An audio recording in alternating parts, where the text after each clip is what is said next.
will say something just to make sure you're coming through. Do we have a Oh, group am name? I there? All right, there we go. Yep, y'all are coming through, Testing 1 2 1 2. and we're You know good. what? Group name Housebuster. By the way, just to make sure, you did try uh tagging or at mentioning the missing party member in the Live Thy Nerd Discord, right? They're not in there. I sent a message to them directly. Ah. All right, so you all are a band of adventurers, mercenaries. Who's to say what the difference is? You all have been hired by a wealthy noble, Joffrey Worthington, to enter the seemingly abandoned tower of the wizard Ashstaff. While he was active, the wizard Ashstaff was known for his spectacular tower. And within that tower, he put the two things he loved most in the world: incredible treasures and horrible mind bending traps. While he was present, none would dare to enter this tower, knowing that they might call down his wrath. But he hasn't been seen in years and years. And so this Worthington has come into possession of the key to the tower, or at least supposedly, and has hired you all to go and explore it for him, returning with some of the treasures inside, which you'll be able to keep a portion of for yourselves. So, the tower sort of rises up on a hill above a large city. The design is Seussian. It doesn't look like it should stand. The architecture of it, the physics don't make sense, and yet stand it does. So, the key fits smoothly into the only entrance on the ground floor, and the door swings wide, admitting you into a large square room.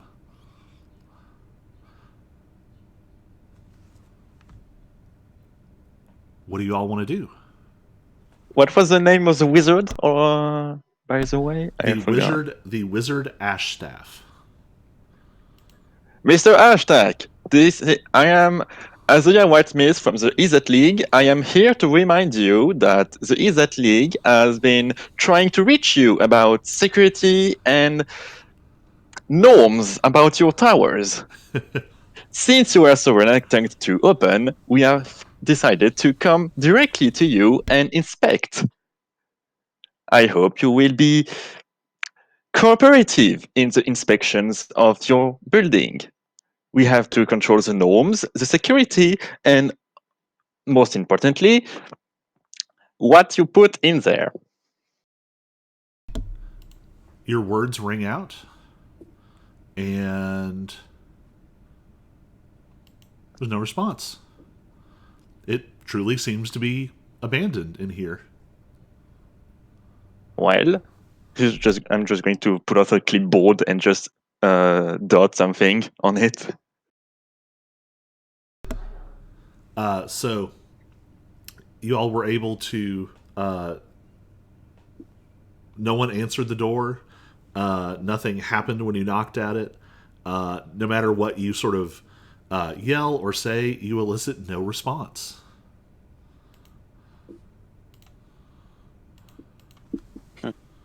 Is the For- door open? With the key that you've been given, it opens easily.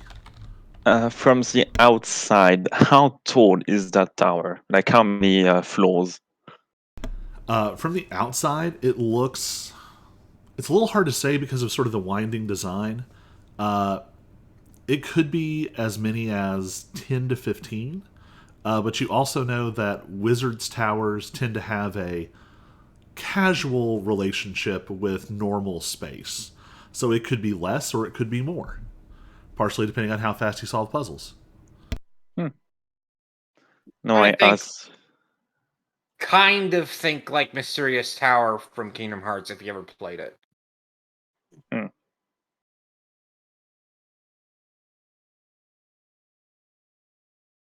Well, we shall start inspecting then. So, Mr. Hashtags loved traps. I guess we could check. I would like to check for anything remotely suspicious in that space. All right. Same well, here. You immediately note, perhaps not suspicious, but certainly the most interesting things in this room. This is a large square room.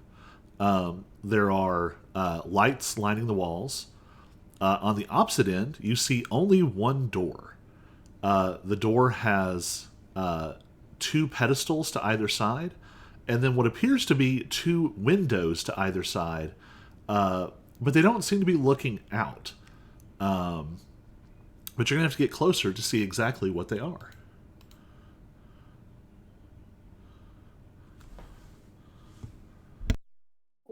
On the ground, nothing.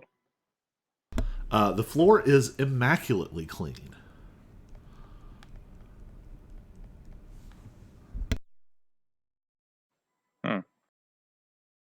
That doesn't mean there aren't traps.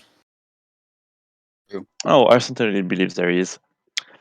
Okay, toaster, go.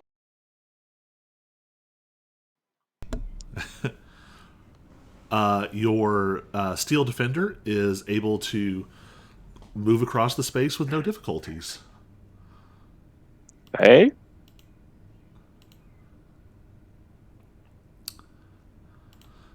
So it reaches all the way to the door. And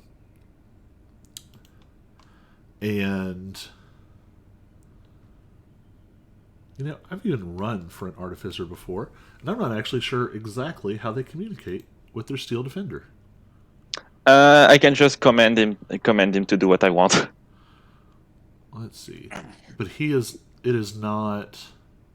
He cannot talk, but he can understand me. So nothing happens to it. You're probably going to have to get a little closer to actually see what's going on over there. What does a defender sees?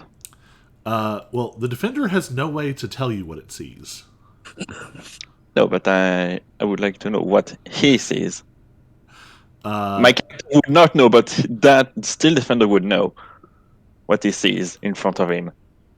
Let's see. So it has an intelligence 4. There are sticks. There are 4 sticks. Okay.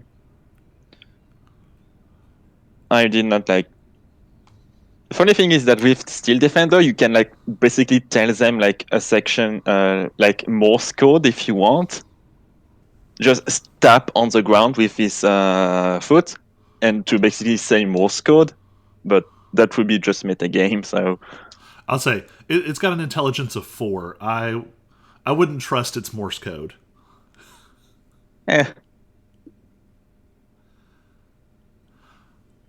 I mean, it's a robot that I made. Oh no, I'm not saying that it's going to like lie to you. I'm saying that it's not smart enough to do Morse code consistently. Oh, okay. All right, so there are 4 sticks on pedestals. What do y'all want to do? You might be able to find more information by examining them more closely. I'm gonna move along the wall and just check the wall. It just seems to be sort of smooth stone. The torches seem to be fairly standard. Nothing unusual to them. I just walked across. No, didn't avoid the blank space because you said there's nothing hiding in there. It's just a lighting. It's just lighting. I didn't want to stick a brazier in the middle of the room because I felt like it didn't make sense. It felt like it would what? It felt like it didn't make sense why they'd have like a light source sitting in the center. There's no ceiling-based lights. I'd have to just drop illumination. Anyway, so you all get closer as humanoid creatures with intelligences mostly 8 and above. You all are able to guess that these might be wands. There are 4 pedestals and 4 wands.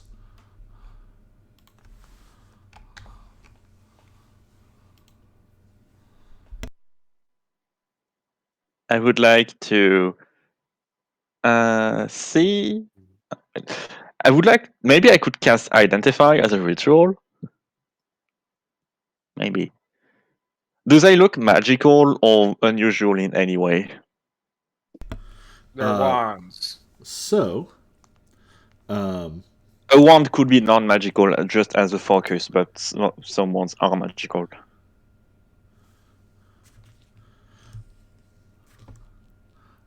so just looking at the wands, you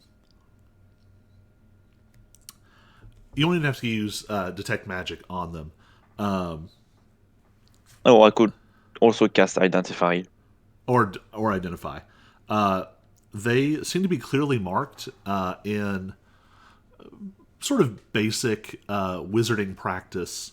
The first wand is a wand of poison. The second wand is a wand of acid. The third wand is a wand of mage hand. And the fourth wand is a wand of light.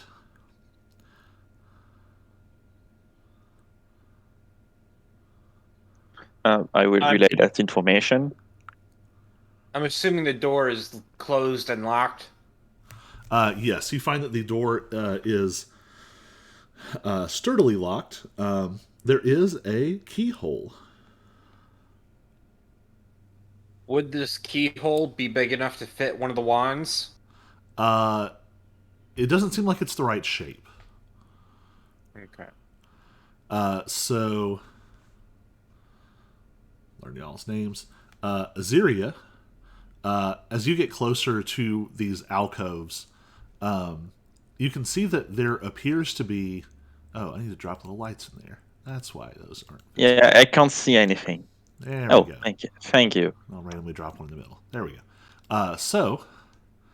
You can see that there is sort of an enclosure here. There is a sort of arcane window. It has the transparency of glass, but with a faint shimmering that lets you know it's something more like a force field. Above it, to the side of it, there is a rune, and just above it, the word "open" in common. And through this sort of shimmering force field, you see a key. And that's in one of the alcoves? Yes. Each alcove seems to have a key in it. With no And difference there is in what a the word. runes say? They all just say "open," and even further, as you investigate them, the keys seem absolutely identical. And there's 4 of them, just like there's 4 wands. Yes.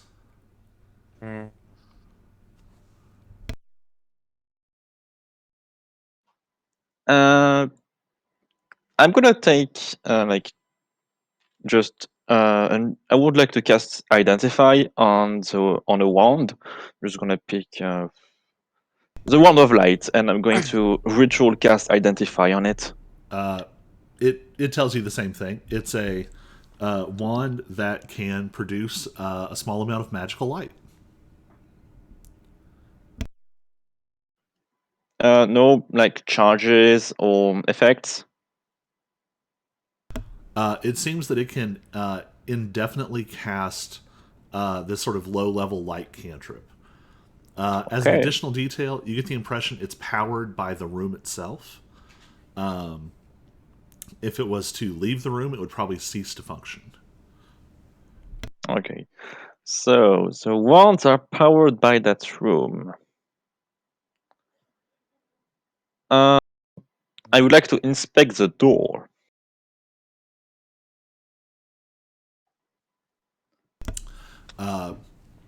So the door is of a fairly heavy design. There's a lot of elements of steel and metal to it, and it's hinged directly into the stone. You also, there's a magical hum from the door. You get the impression that it has been sort of warded in various ways. Do I have the feeling that I would not be able to like cast reduce on that door? Probably not. Also, I think in this edition, because I've tried to play the same shenanigans, reduce, I think, could only target a creature. Creature or an object you can see. Oh, You yeah. can target an object with enlarge reduce. But yeah, you get the impression that the door has been enchanted to generally avoid shenanigans. And the lock? The lock seems to be of a similar style and material as the keys in the alcoves. So, one key or maybe four would open that door. There's one keyhole, so you get the impression you're looking for one key. Only one key is good. And I guess the door has like arcane lock on it. Or something like Yes. that. Ooh. Okay. You know what? I'm going to try the lock. I'm going to try and pick the lock.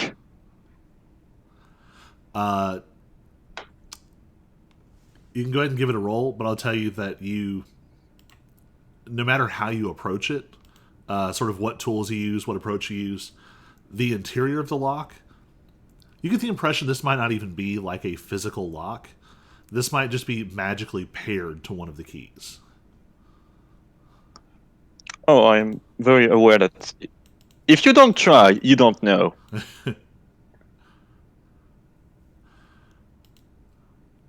All right, so you'll have 4 wands and 4 keys.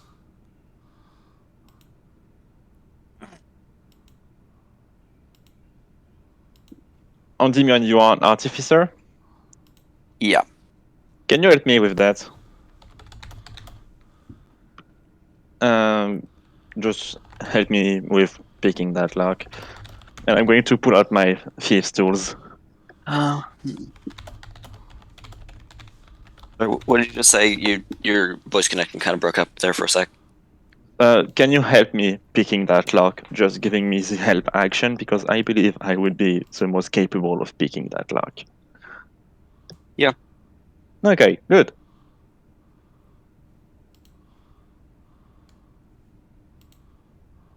I'm going to use my intelligence for my tools. Okay.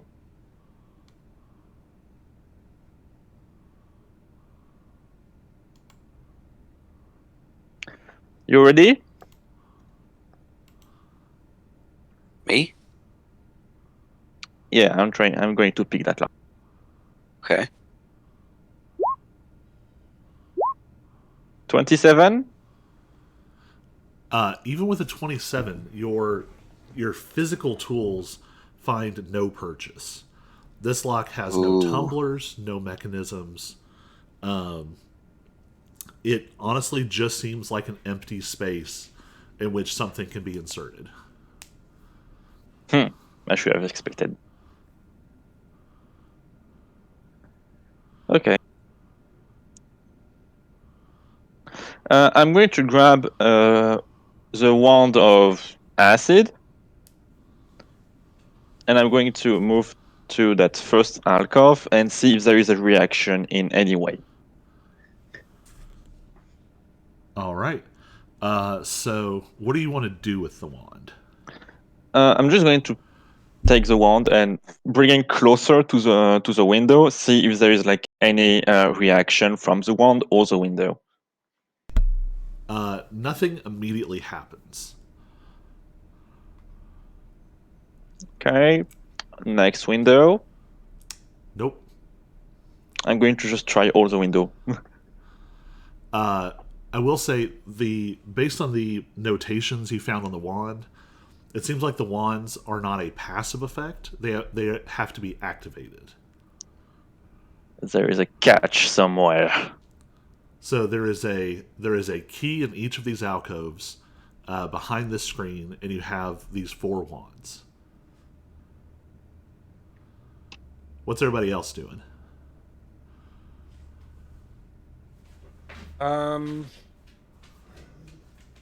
He's right now just my character is just right now just standing back, letting others do their thing because he's not uh he's not knowledgeable in this type of stuff, so he'd rather not do anything to make things worse than himself and just be ready for if something does happen. All right. What about the other folks? Other than that, he's just like observing, watching, and just being perceptive of what others are seeing and looking at. Calypso, he's just hanging back. He he's hanging back, just watching to see what's going on. He's just relaxed. He's like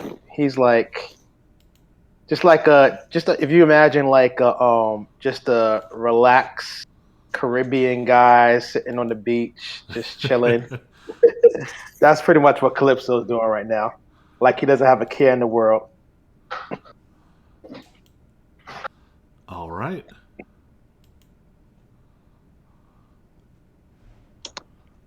I'm going to cast Identify as a ritual again on the window. The one on the far left. So the window doesn't seem to be an item. It seems to be the effect of like a perpetual spell. This is basically like a Wall of Force. in a variant wall of force. It seems to last indefinitely. Also, it seems to have something. There is some connection between this wall of force and these wands. It seems as if the wands are somehow tuned to pass through the wall of force. The effects of the wands. Can I deduce which wand is attuned to which with Identify? All of them. The effects Ooh, of the wands will pass through each wall of force.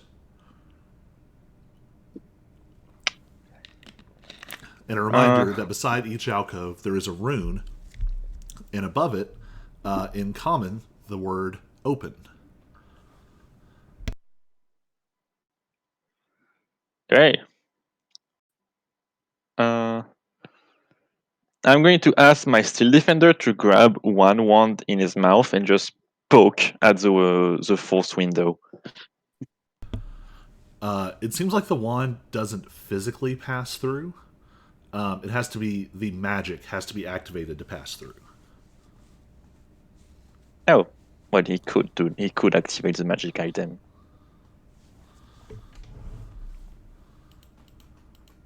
Which wand and which alcove? Wand of acid, window in front of the Steel Defender.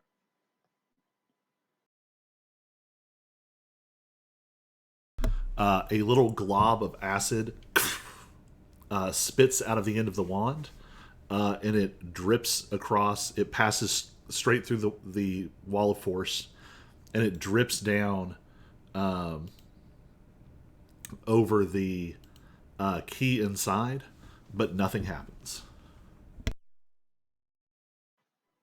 Mm-hmm. Wand of Mage Hand. Same thing. Grab the key.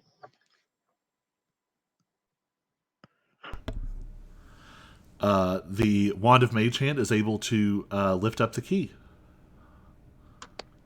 Pull back the key. It hits the wall of force. The key does. The key does. There is a rune to the side of each alcove, above which is the word open.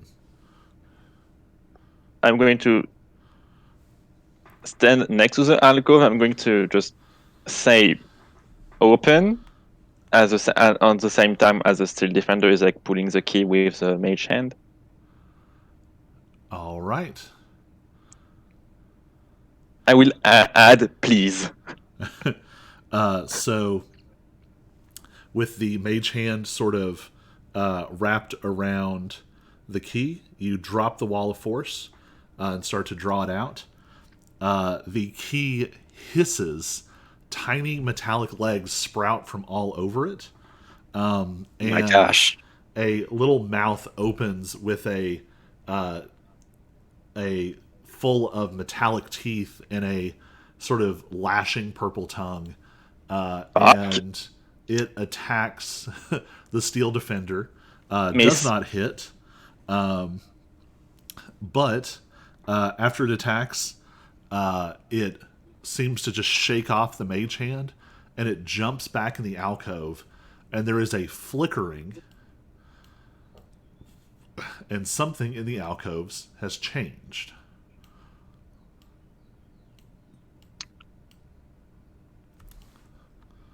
What changed? You're not sure. There was a sort of flickering of the lighting in the alcoves, and you're not sure what the result of that was.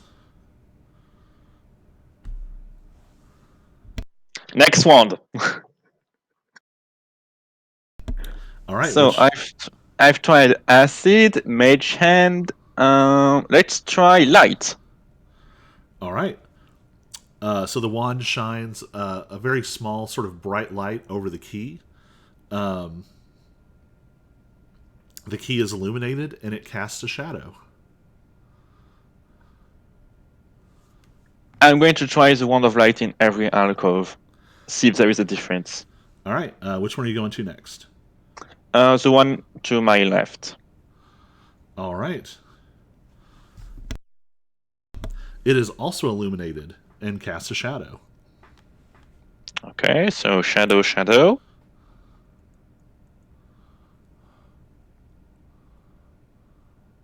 Next one. This one, when you shine the light on it, you notice that it does not cast a shadow. So I need to grab paper. Told y'all this is wits and puzzles territory. So one. Shadow. So one shadow, two shadow. Three, not shadow.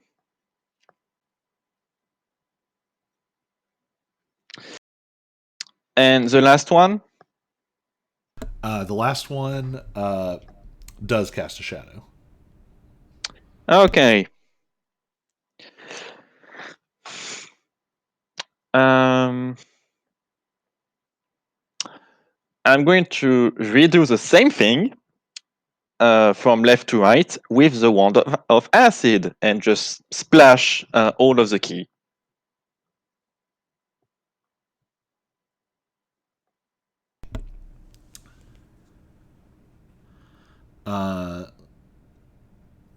The very first alcove, you splash acid over it, and it immediately, sort of in a different way, the key that attacked had sort of an organic quality. This one, very mechanically, like little limbs pop out of it, and it shifts itself to the side to get out of the acid. Can you drench that a bit more, please? Just splash again on that mechanical one.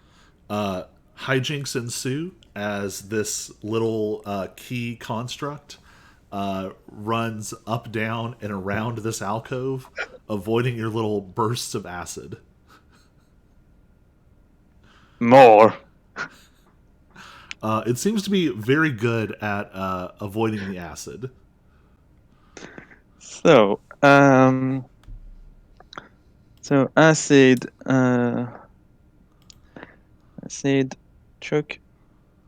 So the key is a construct. Yes, this key seems to be a construct. And the first one is mage. The acid on the second one, no effect. On the second one, the acid has no effect. It just seems to drip off and it doesn't respond. Or sorry, are you talking about the far right or the second from the left? No. I'm always Okay. talking from left to right. Yeah, nothing. There is no response. Uh-huh. Also mage, and on the second one is basically a mimic. Third one. Third one, the acid splashes over it with no effect. Uh-huh. Fourth one. Also splashes over it to no effect. Okay. I'm going to try the mage hand on the third. On the third one. All right, on this one. Oops, not on the right layer. Yeah, okay. I am always talking about left to right. All right. So you go to use the mage hand. The mage hand passes through it. That doesn't seem to have physical substance to be grabbed with the mage hand. Can you? I'm going to use the wand of light and cast light on that alcove at the same time with the mage hand. So that seems to be the one that doesn't cast a shadow. Yes. I will try just to know. Right, that's what I'm saying. That's what you notice when you cast the light on it. Yeah. No. I want to cast the light, and at the same time, the mage hand is going to try and grab the thing. Mage hand passes through it. Light doesn't cast a shadow. That is an illusion. Okay.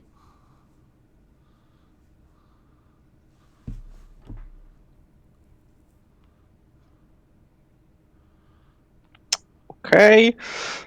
And we have a wand of poison too. Didn't try that wand. And fourth one, mage hand. It picks it up. Okay. By the way, I did not ask for on the fourth one. The acid did nothing. That's right. That is right. Yes, it did nothing. Yes. So it picks it up. I'm not going to bring it over again. So the mage hand can pick up. So mage hand picks up the first, the second, and the fourth. Yes. And the third's an illusion. The third is an illusion, but we don't know if it can become real from something else. The light makes shadow for the first, the second, and the fourth. The acid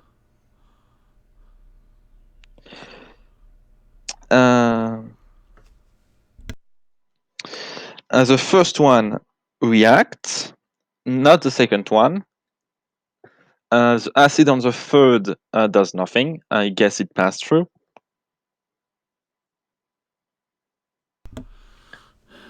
So which one are you asking? The acid on the third. The third. On the third, the acid does nothing. And on the fourth, it just does nothing too. Yes, on the fourth it does nothing. Okay. 1/1 per key.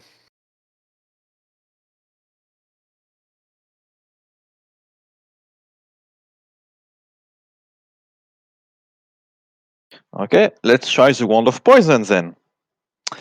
And we start all over again, first to fourth. All right. In the first alcove, the poison does nothing. Okay. On the second alcove, the poison does nothing. Okay. On the third alcove, the poison does nothing. Okay.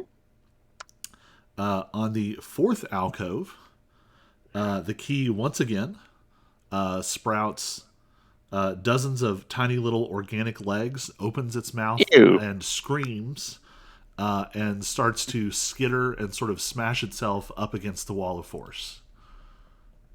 Ew. Splash that thing again. It is now aware that you are attacking it, and it is doing a very good job avoiding you.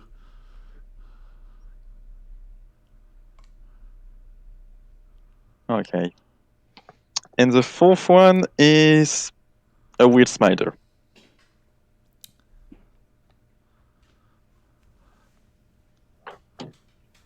Hmm. Okay, big guy. And I'm talking to you. Kayash? Don't know the name of the character. Alias. And Helios? he's a Leonin, 6'10". Okay, big guy. Helios? Can you come over and help me, please? With what? Do you want to smash stuff? Not The- particularly if I don't have to. No, we have some things to investigate. I would like to grab those things out and just smash them so that we can inspect them. I'd And you rather have, try other things before we smash. For all we know, we could end up causing something far worse. I have tried all the wand on all of the alcoves.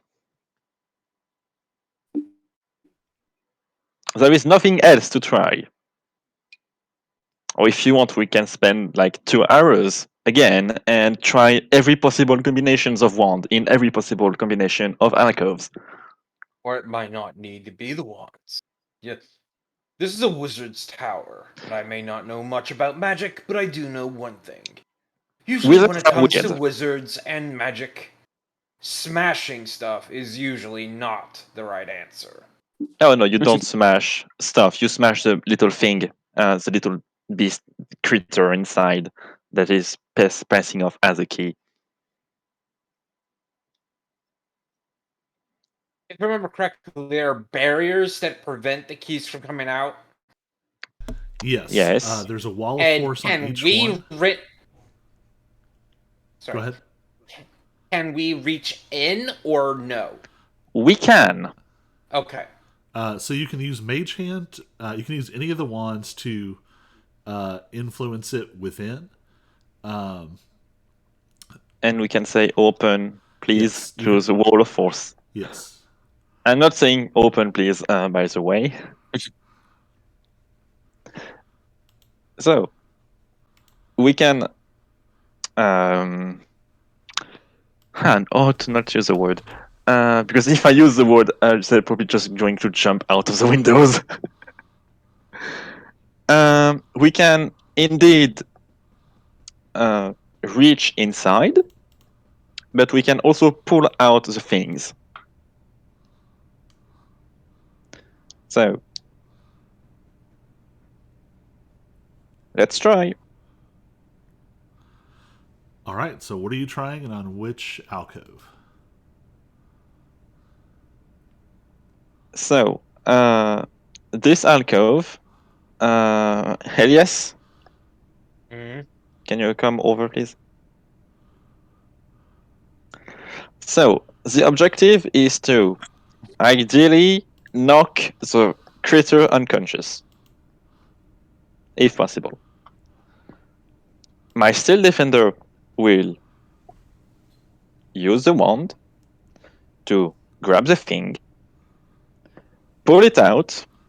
I will say the command word to make the thing go out, and you smash. And why do you want me to be the one to harm it? As you see, it may not can't. as you can probably tell, I'm carrying a great axe. Not exactly something good for smashing something small.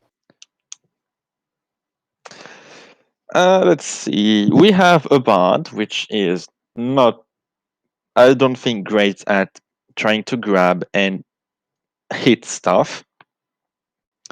I highly suspect the thing to be somewhat resistant to magic. And I am not necessarily very well armored or as resilient as you. And I have no idea of the abilities of my colleague over here. What can you do? On the, I don't have your character name.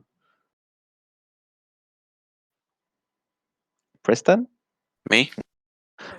Yeah, on the, is your character like heavily Alias. armored or? He's a barbarian. No, he doesn't have armor. No, I'm talking about the other artificer. So, on the, Yes. are you like heavy armored, armed and stuff? Yeah, he is 19 AC right now. Elias, 19. if you That's don't, even higher than me. Elias, if you don't want to do it, I'm not going to force you, but I'm going to do it anyway. Oh no, he needs a chance to hit something to vent his anger. Please don't make preconceptions like that. Oh, Ay. So, It's just that. It's that. Okay, I'm speaking right now as me, not as my character. It's that it just seems like to me you're coming to me to do it because I'm the barbarian, not yes, because I do. and because you don't want to do it yourself. Yes, because this is risky. And hence why my character is also like, why don't you do it yourself? No. It's Oh, just I'm going to do it myself if you don't want to help.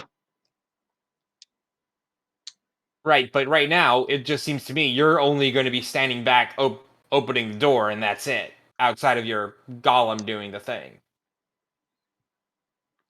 It's Well, just that it just seems like to me, to my character, you don't need me. You just don't want to be involved in any of the risk. You just want to stand back and open the door. kind of. But I'm telling you, to Elias, if you don't want to do it, I'm not going to force you because I will do it anyway. Ay.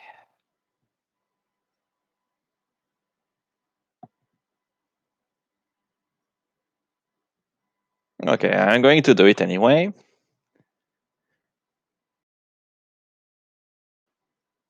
So, If neither of you wants to do it, I could do it. oh, I will do it anyway. Just I wanted some help in case some Which things. in case what? In case some things funny happens, because you know wizards. Fair point. So I'm gonna do Ah. it. I'll be here in case something happens, but you don't need me in order to grab and try to stun or knock unconscious this thing. Okay, I'm gonna do it. Steel Defender is going to cast Mage Hand, and I'm going to say the command word open to the window. All right. Right here. And I'm going to ready an action with my longbow. Just in case. Because you know, wizards. So, They have contingencies within contingencies. so you are putting Alias the closest to the. Well, I guess the formation right now. All right.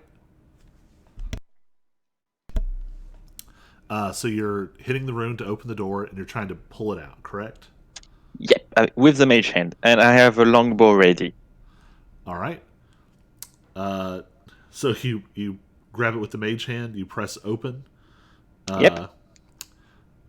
Same thing happens as before. This key shrieks, rips itself free of the mage hand, and is going to attack the closest thing, which in this case is actually Aziria. Try me, bitch. So it is. A miss. That's just the d20 roll. That's a 19 to hit. 19. Yep. You hit. All right. You hit very well. So that is going to be. Oops, gotta read the right one. That is going to be 9 piercing damage and 7 acid damage. Oh, flicker fucker reaction and longbow. All right, go ahead and make an attack. Okay, and since it's not a magic longbow, I'm just gonna have a basic +4 to hit.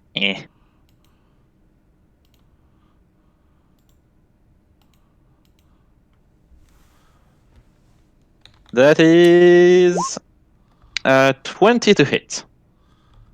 20 will hit. For 3 damage.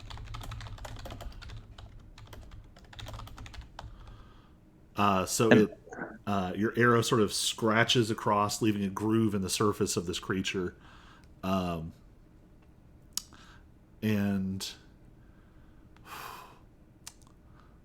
this is brutal. Oh, But it skitters back into the alcove, and the wall of force snaps back up, and once again there is a flickering. so I'm going to turn to Helias. See? Wizards! How much damage did you say? That was 7. 16. 16? Yep. Oh, I forgot my defender as a reaction, but I forgot to use it. I feel Yeah. like we're missing something. The defender reaction is basically disadvantage on the attack roll. But forget it. So we have the wands and we have the 4 different alcoves, right? Yes, so you've got 4 wands and 4 alcoves. And just so that we can get to some other puzzles, I'll lay out some of the things you've noticed so far. There seem to be 4 different keys. You've identified that one is an illusion, one seems to be some kind of construct, and one seems to be some kind of mimic. The illusion does not cast a shadow and can't be I'm sorry. picked You up. said illusion, construct, and then And I mimic. couldn't hear what you said. There is mimic. 2 mimic. There is 2 mimic. The one on the 2 and the one on the 4. So just to make sure you don't get totally thrown off here, when you have tried to pull the mimic out and it's gone back in and the alcoves have flickered, the keys are shuffling. Oh. Yes, yeah, probably we're missing something. The keys are So it's, shuffling? so it's not even the key that we put in there now.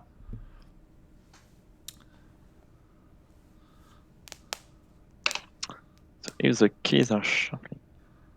So do we Is notice like the shuffling? Yeah, I was That's gonna say, is it shuffling like 3 card Monty? We have no idea, or is it shuffling like we You have know no where idea. going? It's flickering. Okay.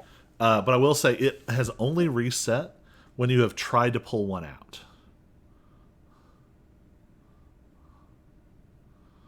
And we did not notice. This has been the flickering when the creature gets back inside the wall of force. The flickering is the puzzle resetting. So then maybe we need to pull it out and then try a different one. Or Pull out try and grab. it. Pull out and Yeah. grab.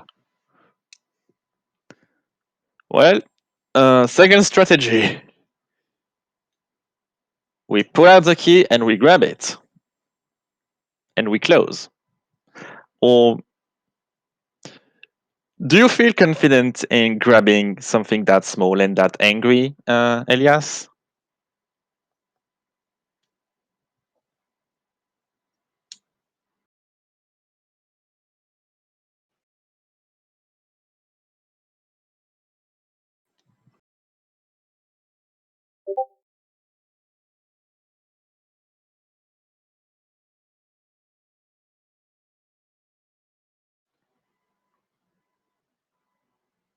Yep.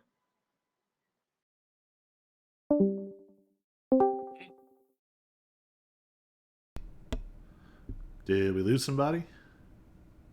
No, I thought I had a problem with my vocal stuff, and I am sorry, Agio, for the slip in language. It's 1 minute ago. No worries.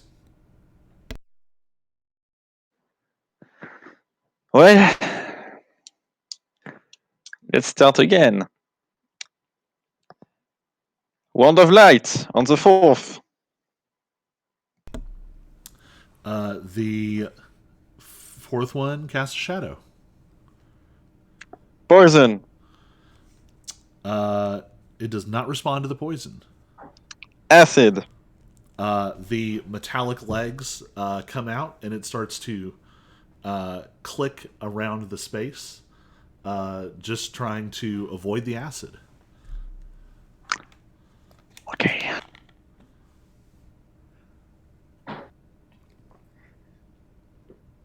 Okay. I'm going to look at Elias. Second try. And this time, we need to grab it and drag it away from the frame. Do you Wait, think does it? What happens when you do the poison wand on it? poison again? It does not respond to the poison. Okay. Nothing. So, and I'm going to cast acid again. Once again, it sort of the metallic legs click out, and with sort of clockwork, methodical motions, it moves in sort of an evasive pattern to avoid the acid. So, we need to grab that thing and drag it away. Do you think you can do that, Elias?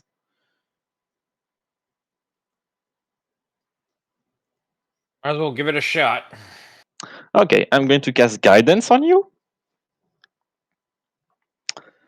Um, Why would I need guidance? just to add the default to your athletic roll Athletic roll. All right. to grab. So, prepare yourself. Prepare yourself to grab that thing. What's And his this- athletic? What is your athletics? My athletics might be better. This is the construct one, right? Yep. As for my athletics, +6. Okay, that's the same. So you can go. Okay. I'm going to check my Steel Defender to see if he can help you. Yeah, it can assist. Yeah, my Steel Defender is going to help you, but at the same time. And I am going to repeat the process of opening and putting it away. All right. But this time, I'm going to use my reaction to close the window behind. If it's possible. All right. Go Ready? ahead and give me a sleight of hand check. Ooh. Oof. Who do you want to make that Oh, check? from Azeria. Not great. 10. So you all grab this sort of clicking construct key. While it avoided the acid, it doesn't seem to resist being grabbed with the mage hand. As it comes out, you all realize the clicking is getting louder and it's getting faster. And everyone within 10 feet needs to make a dexterity saving throw as the key explodes in a shower of shrapnel and sparks. Fuck the wizard? Fuck. Sorry. Sorry for the Saving language. throw. Oh, That would have been a 19, but it had one last sided turn. wizards.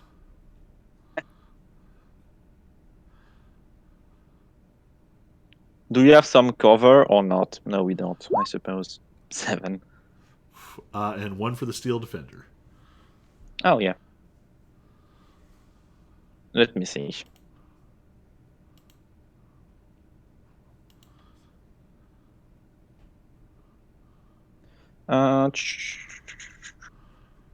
He has the same save as me.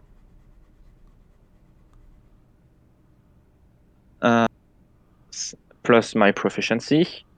So it's 12 plus 3, 15. Whew. So the steel defender saves. So the steel defender takes 7 points of damage total. The rest of you take 7 piercing and 7 fire damage.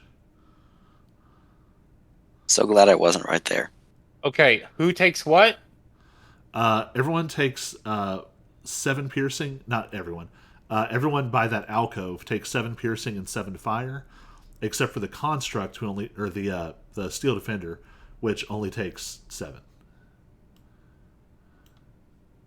Okay. Everyone takes 7, but the contract what? No, everyone takes 14. The Okay. the defender takes 7. There we go. I am at 8 hit points. I hate that wizard already.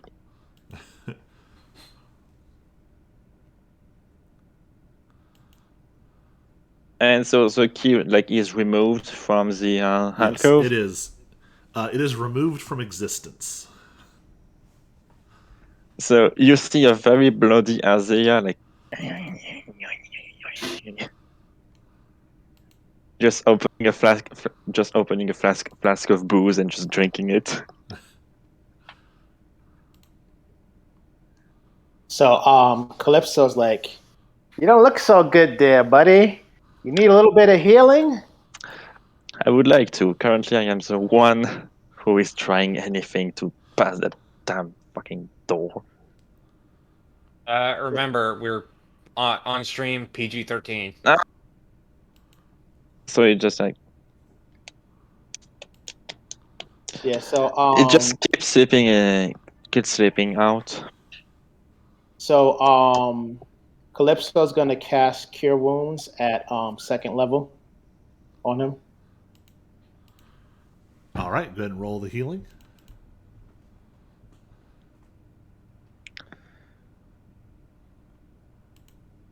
All right, so you get 10 hit points back.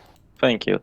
I should find a better word to express my discontent, but I don't know why. What? Well, you have one less key now. Next one. All right, so you're going to that third alcove. I'm going to retry all of the ones. So this wand. Hey, I'm sorry, quick question. So with that last one, could they have thrown the key before it exploded? Would they have had enough time to do that? It seems like the key explodes as soon as it comes outside the wall of force, just like the other one attacks as soon as it gets outside. So we wouldn't have needed something else to get that key out to avoid that. A little bit of meta knowledge. The goal here is to not pull the wrong keys out. Wait, I'm sorry. The goal is to what? Not, Not pull, pull the pull the keys out. key. not pull the wrong keys out. Oh, okay, gotcha. Which means pull all of the keys until you find the correct one. Because we have no indication of which one is the correct one. None. So the only option we have is to pull all of them. I feel like though that there might be an indication, and we're just not getting it. You know what? Everybody give me an I- intelligence check. Andrew, I wanted to try something. First, I would like to retry all of the wand until I find the illusion one. So you are standing in front of the illusion. Oh, I am in front of the illusion. I have a very dumb idea. I'm going to open this one. I'm going to stand away from it after that. And I'm going to ask my steel defender to enter in the alcove. The space isn't quite large enough for your steel defender. It's a little misleading because I only had certain windows on my builder. It's basically like the size of your hand. Oh. Oh. That changes things. Could a steel defender still reach inside of the alcove with like a limb or something? Yeah, I think so. He's going to try and grab the illusion with a limb, anything. Nothing. Nothing seems able to interact with the illusion. So you said intelligence check? Yep.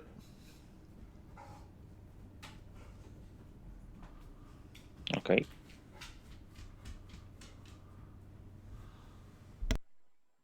And that's 21. All right. So to correlate the information you all have found so far, there is an illusory key, which can't be grabbed with Mage Hand and doesn't cast a shadow. There is a mimic key, which seems to be immune to acid, but flees from poison damage. If it's removed, it attacks you and then retreats back into the alcove. You found the construct key, which exploded and no longer matters. Presumably, there is an actual key which is immune to both poison and acid damage, casts a normal shadow, and can be manipulated with Mage Hand. So that's the key we want.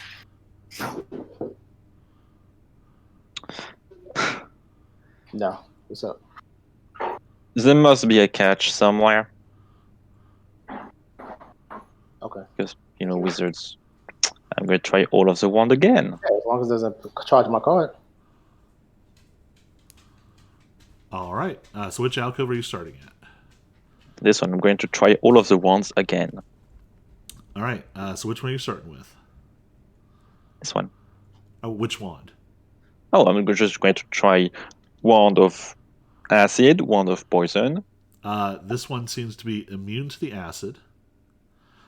This one, when you use the poison, it lets out a little screech. Its little mouth opens and it runs away. Or it's not runs away, but it runs sort of up into the alcove to try and get out of the way. I'm going to make a provocative gestures to that spider thing and mutter a word, then try the other alcove. All right. This one, you use poison. It splashes over. Nothing happens. The acid splashes over it. Nothing happens. It seems to cast a shadow, and you're able to grab it with the Mage Hand.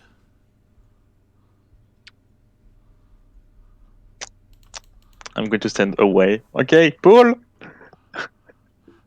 This one just comes out with no issues. Okay. And the sea defender is going to bring the key up to the door frame and just drop the key in front of the door frame. All right. I'm not going to try anything now.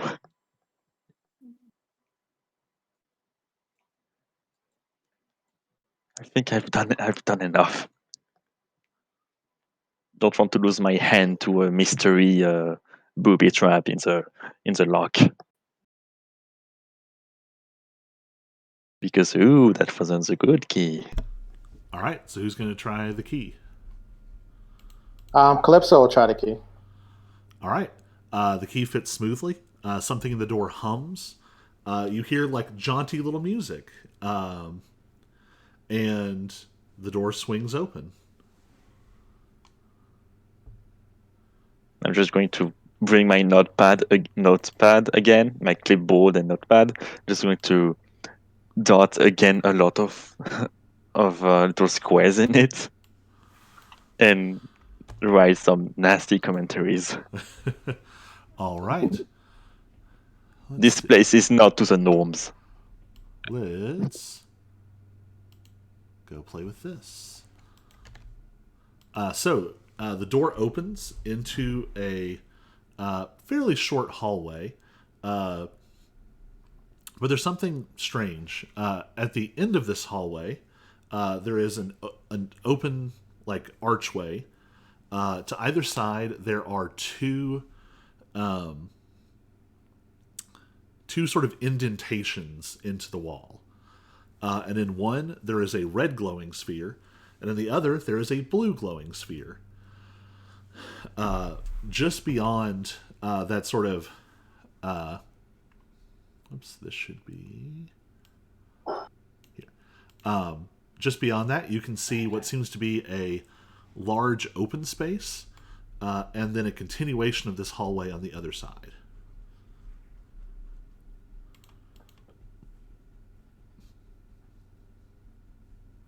Yeah, you went out a little bit, Dick. Can't hear you. Yeah, you went out at the end. Oh no. So length of hallway, big open space, length of hallway across the open space.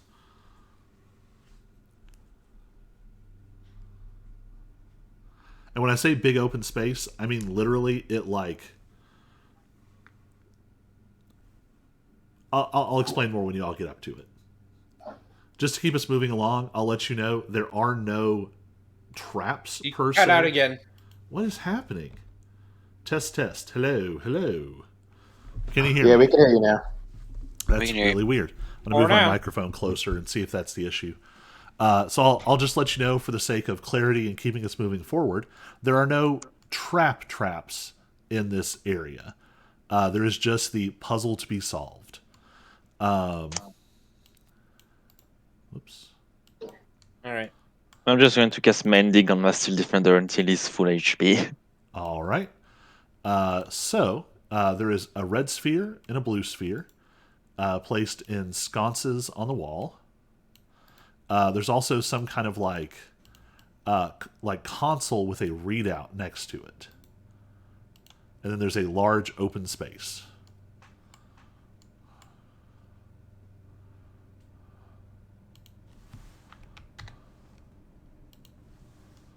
And what's those numbers mean in game, inside in terms of what our characters see?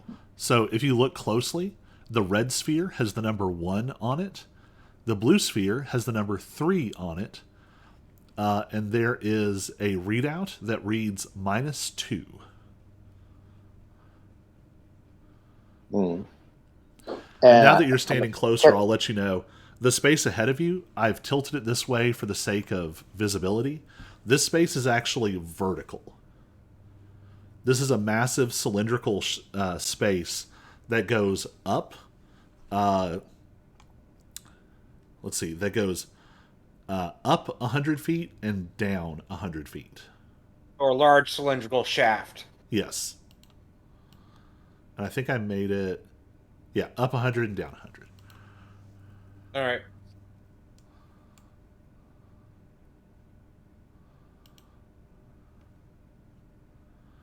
What do y'all want to do?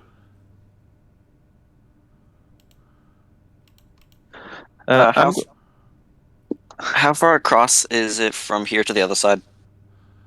Go ahead and give me a perception check, and I'll tell you it's 100 feet across. But go ahead and give me a perception check or arcana check from everybody to go with that. A what check? Perception or arcana?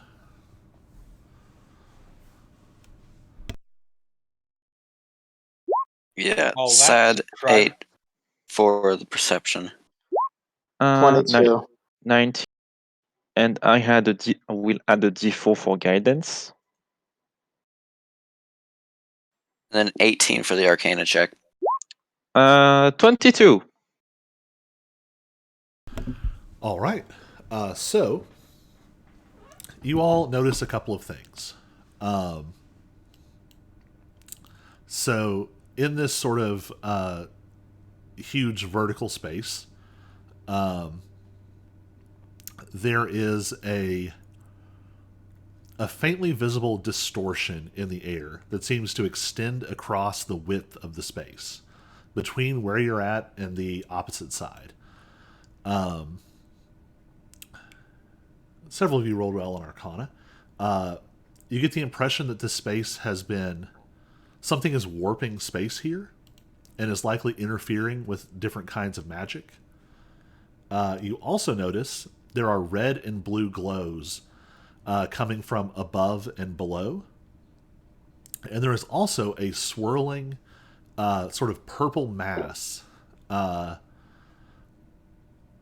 of a swirling purple mass of light, sort of like the red and blue blended together. And it's about 20 feet below you in the center of the shaft.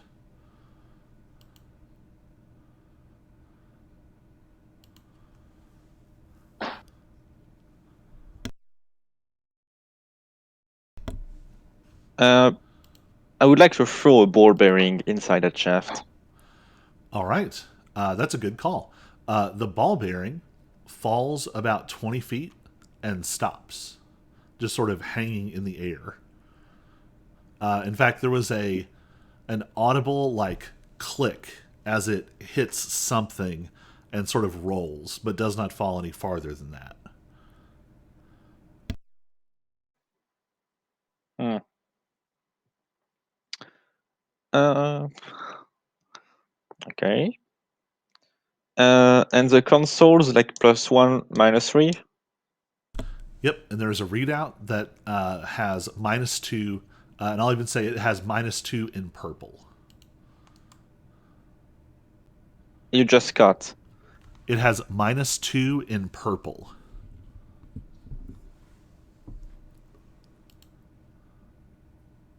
I'm guessing that means the combination of red and blue.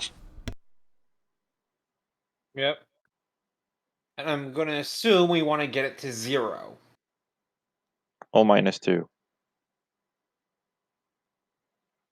I think -2 is its current position. Because if you look at what's on the map, Yes. it seems like it's kind of like -2 from where we want it to be, roughly.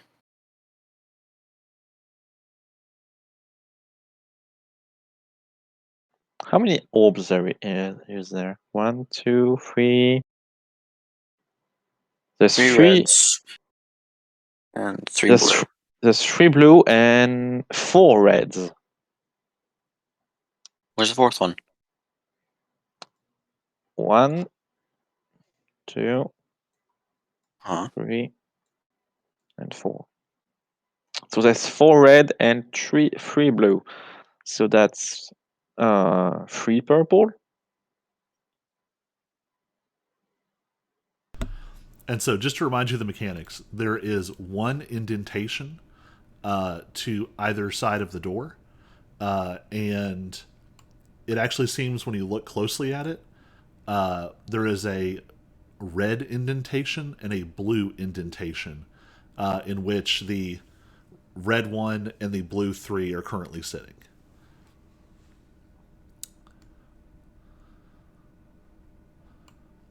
Are currently what?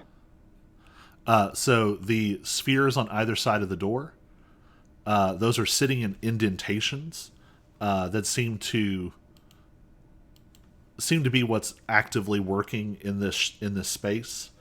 and they seem to be color coded, so you couldn't use 2 red or 2 blue.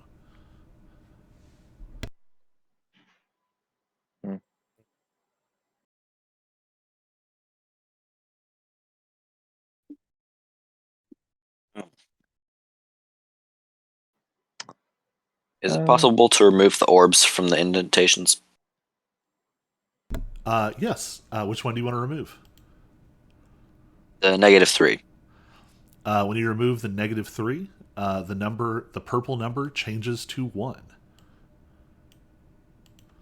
So I'm going to throw a ball bearing again. This time, the ball bearing floats upward and then clicks and rolls as if it has hit ground. I'm going to remove the red +1. When you remove it, the Okay. purple light goes out. Ball bearing again. The ball bearing falls a very long way. okay. Can you add the blue, please? Yep. When you put the blue back, the purple light comes back.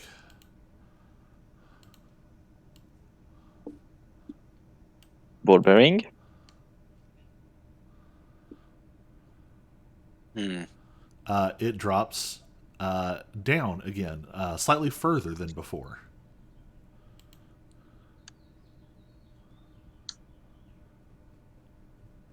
I feel like we need some of the red globes inside the chamber tunnel thing.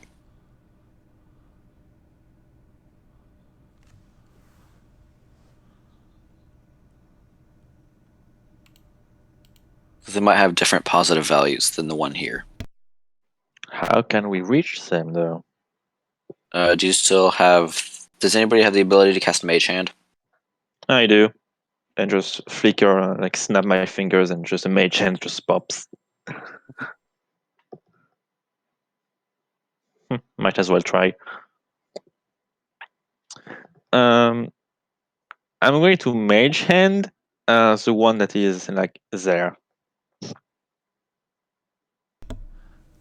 Your mage hand passes into this this space, and then sort of wavers, and then it pops like a soap bubble. I guess that cuts out that option.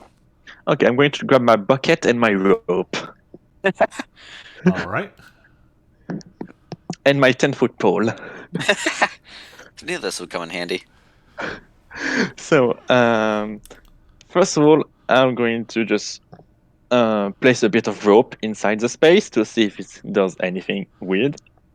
The rope falls downward. Okay, I'm going to pull back the rope. I'm going to tie it to the bucket. To the hand thing when you grab the bucket. Then I'm going to place it in a way that the bucket is below the red orb.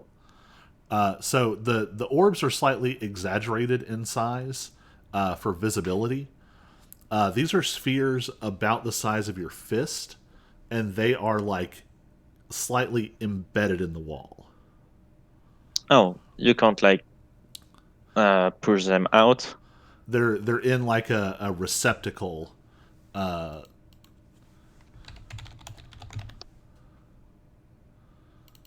Huh. So you can't like push them out. Well, I'm still going to try. So just the bucket just below the orb, and I'm going to try and poke with my 10-foot pole if I can reach that. This one. Let's see. So you're trying to hold the rope with the bucket, and then poke my steel defender is going to hold the rope Okay, so you're trying to poke it so that it falls in the bucket. All right, give me a sleight of hand check. I'm obviously going to guidance myself. Wait, can guidance affect yourself? Yeah. Yep. Okay.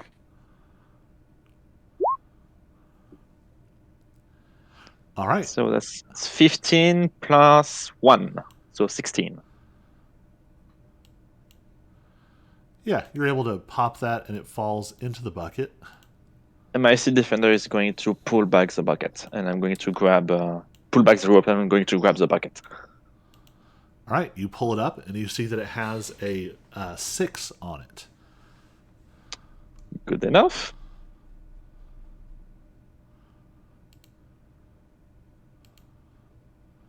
I'm going to replace the +6 with the +1. All right. And what's the number we decided we're trying to get? Oh, we're just guessing. We're just guessing. We Okay. cannot do final conclusions without trials. Okay. So I'm going to replace the +6 with the +1. All right, just 1 second. I knew having a bucket would be handy. Like, I have so much nonsense in my backpack. That's like nonsensical. All right. So you take out the +1. When you remove it, it immediately dumps to -3. And then when you replace it with the +6, whoops, which didn't quite set correctly. There we go. When you replace it with the +6, you can see the purple light immediately shoot up. And it's now sitting about 30 feet up in space. Ball bearing? All right.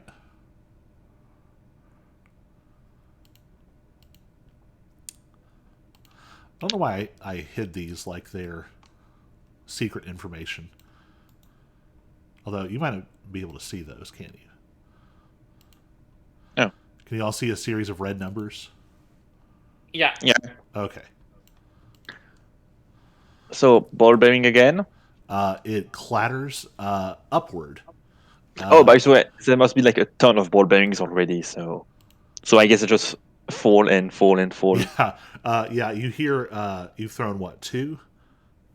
Let's say I just throw one from the start and just guess. I'll Because say that would be like I could How did I just miss that? dump. I could Well- just like dump all of my ball bearings if I wanted to. the ones that you've already thrown also come falling back the other direction. And so you, after the first one hits, just a little bit later, you hear click, click as the next 2 hit. And it lands around like which number? It lands around 3. Does anybody have a ladder? Do I have a ladder myself? No, I don't. But I have pythons. I have climbing gear. 8 tons. That might work. If the anti-gravity or whatever it is puts us down to that level, we could get there, cross the other side, and climb back up. Um, I'm not entirely sure that's what the puzzle wants us to do, and that could lead to bad consequences. I would like to like try to throw a ball bearing in the weird mass right here. Right to where? Like in the weird purpley, swirly swingy. There doesn't seem to be any specific effect from throwing it into the light.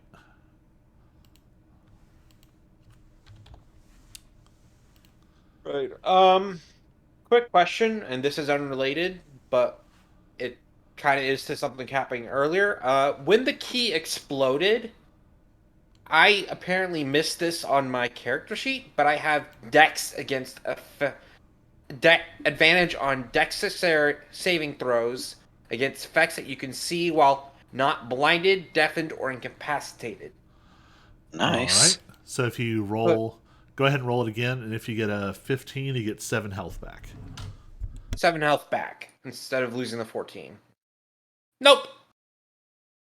All right. Then I just wanted to make sure if that actually counted or not, and if not, I was just gonna let it be. But since you let me roll, I rolled, and The ruling on the field stands.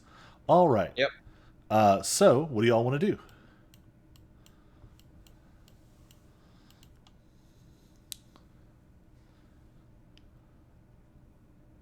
I do nothing. This is not my type of puzzle, in game or otherwise. So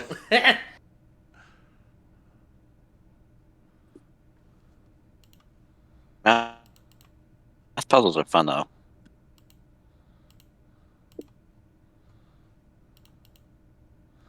All right. So, to keep track, you have a +1, a +6, and a -3.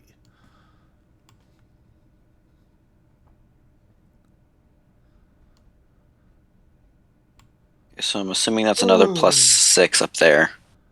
And on the door it says -2. So currently the readout says +3. So I have an idea. Yeah, I would say I'm thinking maybe we should try to get 0 first. If we're gonna try anything. So I have a weird idea, but that might be interesting.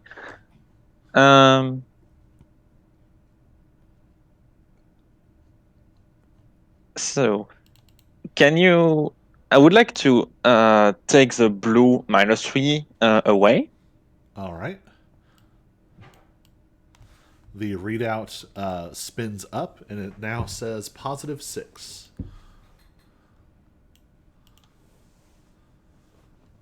Okay, I will place the blue one back. All Oh right. my gosh. I think I know how to get 0. And then I'm going to offload all of the stuff on a toaster.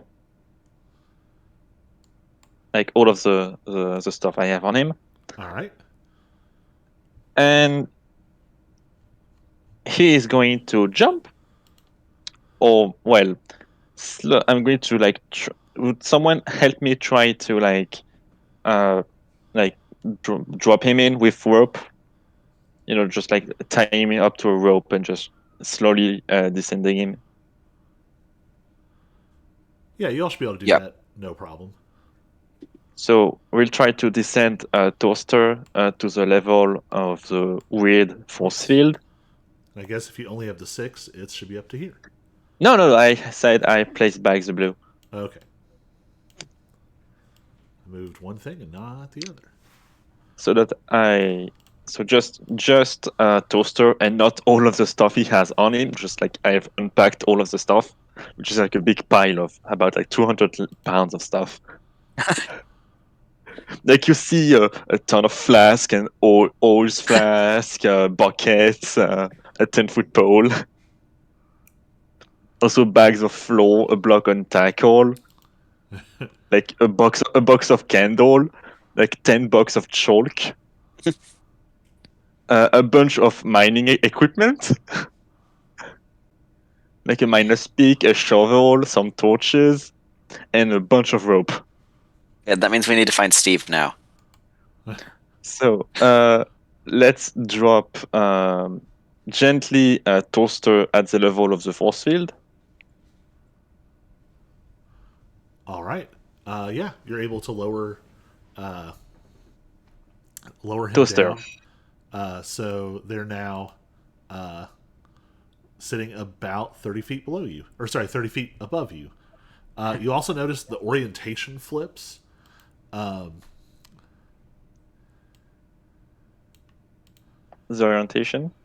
Yeah, so your steel defender seems to be, well, standing on nothing, but also the nothing that it is standing on is oriented the wrong direction. So it's like upside down. Yep. Okay, I'm just going to point at the blue orb. Fetch.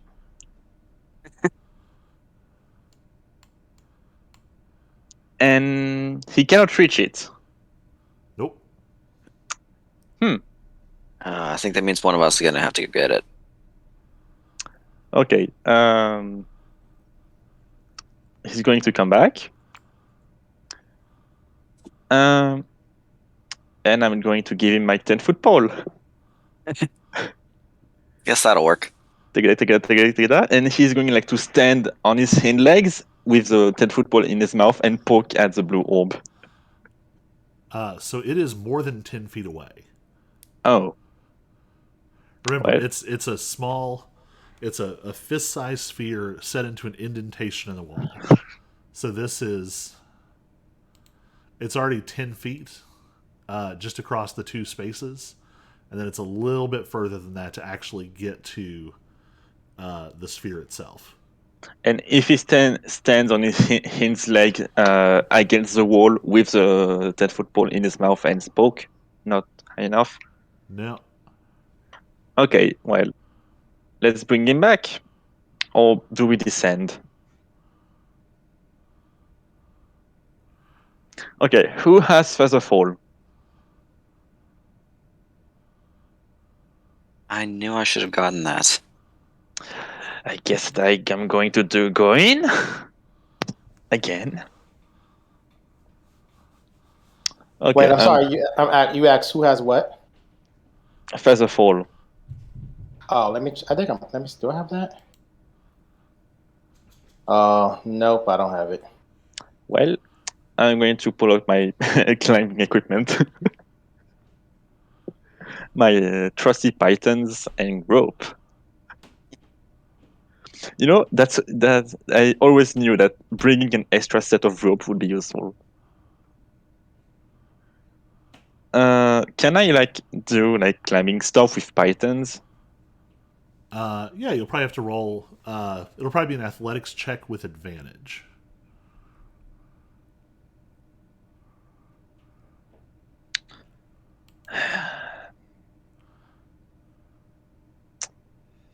Let's see. It's just not very far of a drop.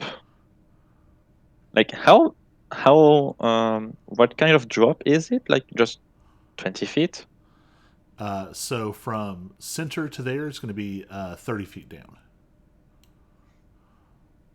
30 feet, which is about 9 meters, to drop with a rope.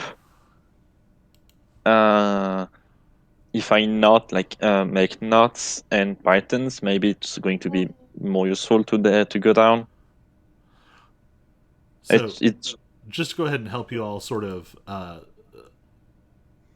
in some ways here. I would say that if you cast the levitate spell on someone, you wouldn't have to worry about any of the falling, sort of for the duration of this. They would still be sort You of cut held. out. Why in the world is that happening? I would say that if you were to use the levitate spell, you wouldn't have to worry about falling damage as you go about this. That's or if off as a anyone here fall. has it. Oh, I have it. Yeah, the thing with Featherfall is that once you sort of touch a solid plane, it cuts off. The problem is that thing moves up and down, and I don't want to be slam dunked with an invisible wall.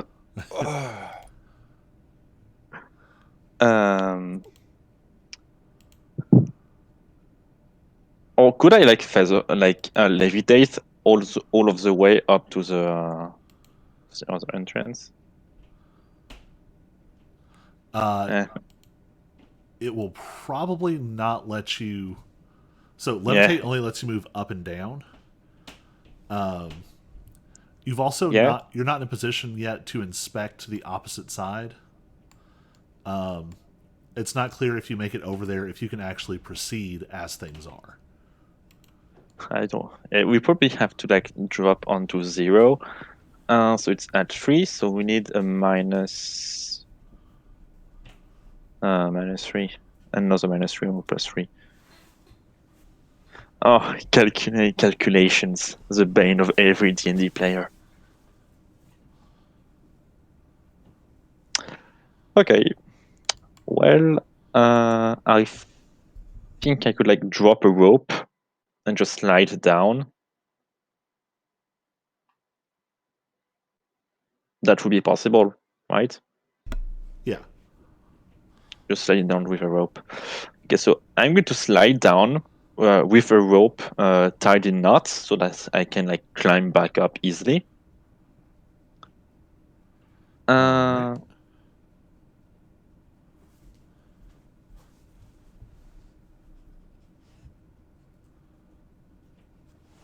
Up. And right here, you can flip the token. You can flip the token.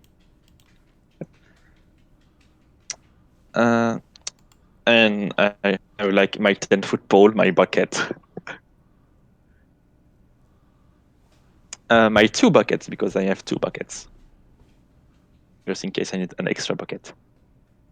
So the steel defender is going to go there, and he's going to go in step mode, which is basically he's going to stand and going to climb on it.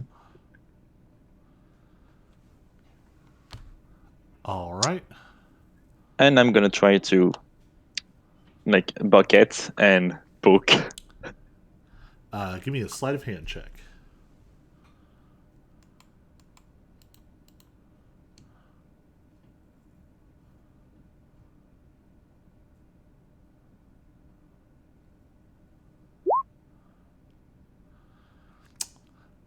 You. Whew.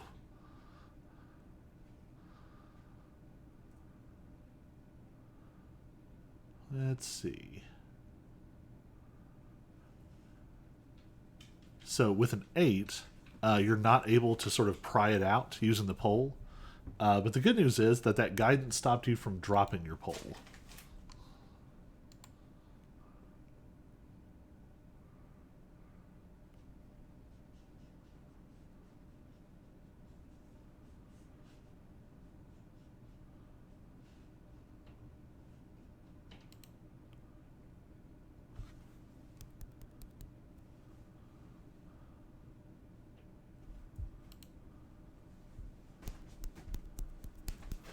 Huh. Test, test. Hello? Yes. Okay. Yes. I'm trying to look at my options there. I knew I should have brought a ladder. I knew I should have done that. Okay. You know what? I'm going to do something very stupid. I'm going to tie a rope to my steel defender because I have. So first, I'm going to go back there. Can you send me some rope? I have a very stupid idea. So one length of rope is how is 50 feet. I need at least 100, about like 100 or 100 feet of rope. I think I have 50. Okay. I have an extra set of rope, so you can throw that to me. So, my very stupid idea is to tie myself to my steel defender, then cast levitate on myself, so that I can grab all of those orbs up from me and down from you without any problem.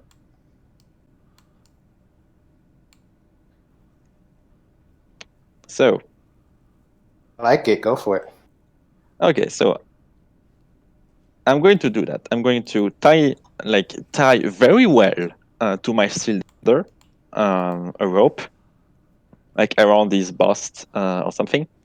And I'm going to tie myself to the waist very well with knots and stuff to like be secured so that he can pull me. The steel defender can pull me so that I can move. Or that I can just like walk around, climb along the edges of the wall. And I'm going to do that and grab all of the orbs using my buckets, my trusty buckets, and my crowbar. All these tools. Does that sound like a good idea? Yes. So, Adjo, I'm going to do that. Adjo? Audiologist? Dungeon Master? All right. Colby. So, Okay, so you're trying to use the levitate spell to be able to reach the blue sphere below you. no, And- it's above me. It's above me. Uh, So, tie myself with the rope, like my 2 length of rope, to the steel defender. Because I'm going to grab the other orbs all right. up from me. Uh, So, levitate. I really didn't wanted to cast one of my second level spells on me because I have only 2 spell slots. So levitate.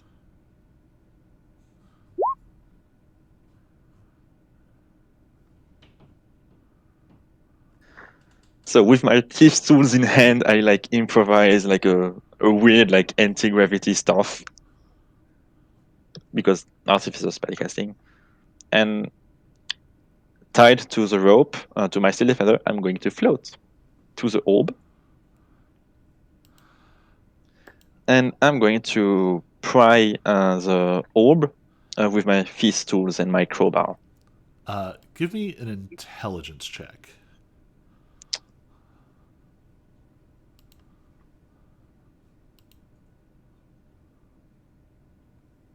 That's an 18.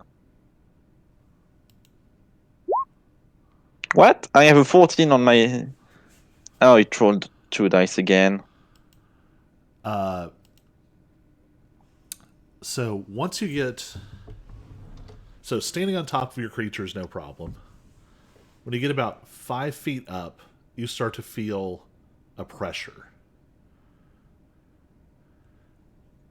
As you try to push yourself up to 10 feet, you are feeling a tangible pull towards this purple light in the center. Oh. I'm going to pull myself down. Hmm. Mm-hmm. Mm-hmm. Okay, so I'm just going to float 5 feet.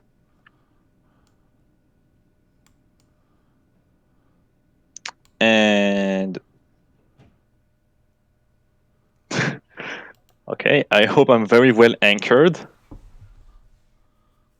And I'm going to try to poke it with my stick.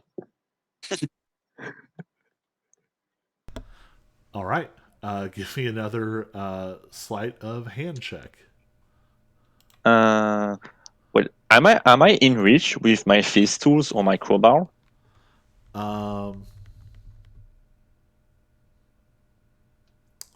Trying to think. So if you're there,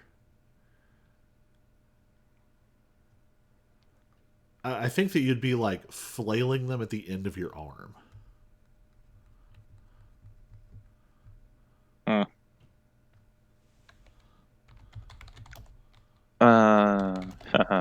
I'm just going to try and poke until I get it.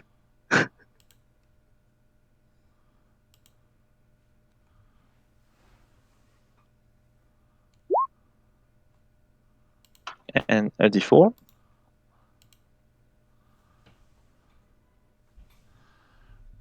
D4. 16. You are able to pull that one loose.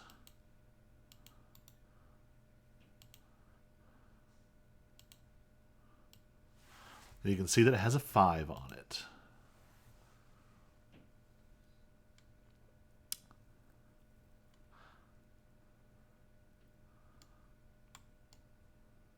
So I'm going to float up to the red one with the blue one in my bucket. Once you get to about 10 feet above that purple, you snap back painfully hard to about 30 feet up. Oof. Well, at least that was worth the shot. And I'm going to let my defender pull me up here, and I'm going to give them the. I'm going to drop the orb here.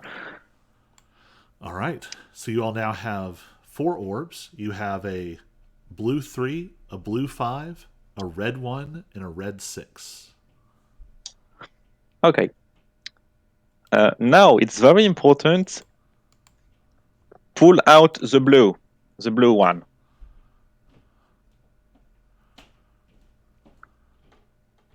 Pull out the blue orb, please.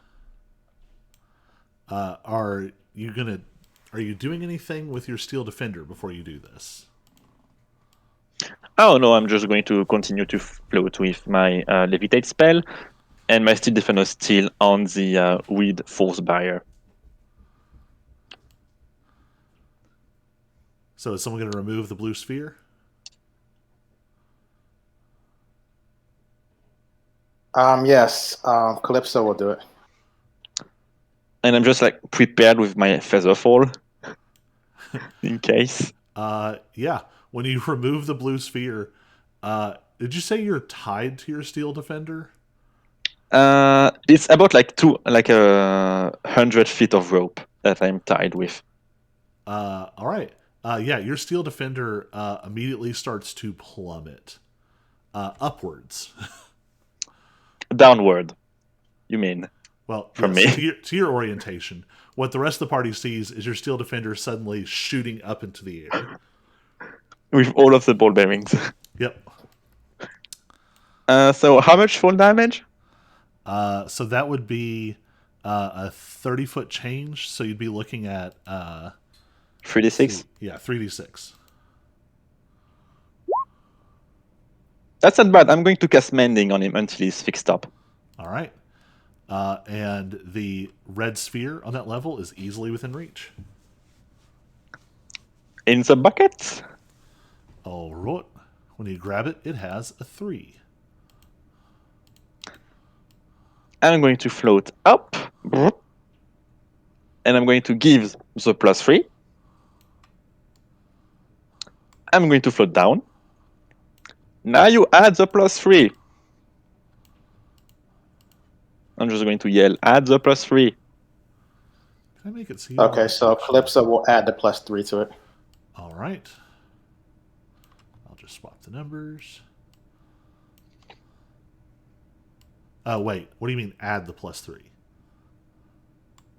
Like having the +6 and the +3. They're color coded. You can only have one on each side. Oh. So just the +6 can be there.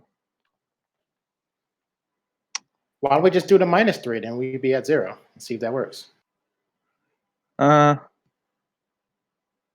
-5 will be at 1. No, minus. There's a +3 on there right now, right? We are at +6. Oh, yeah, +6. Yeah. So if we go at we add -6, we are at 1. Oh, let's look at the raw thing. Okay. Maybe we want 0. I'm pretty sure we have what we need. No, we don't. Yeah, we could just Yes. take the +3 and the -3. Okay, I'm going to float up. Please add the -5. Wait, the -3 first. First, add the -3. Okay, so Calypso's going to add the -3.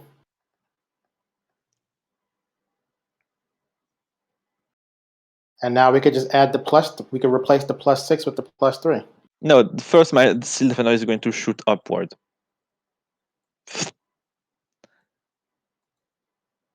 Yep, so that'll be another 3d6.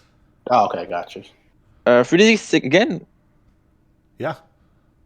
It was just on the weird ground, and just the ground shoots up. It doesn't take any fall damage. It is always reorienting. It's not like a platform that you're standing on. It's like the orientation of gravity. Oh.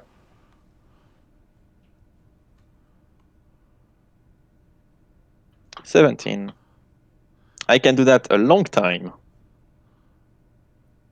So, let me see, 17.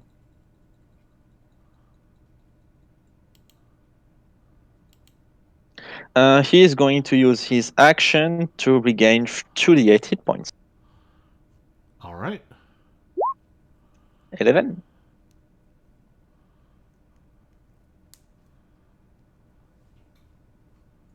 So, and now you replace the -3.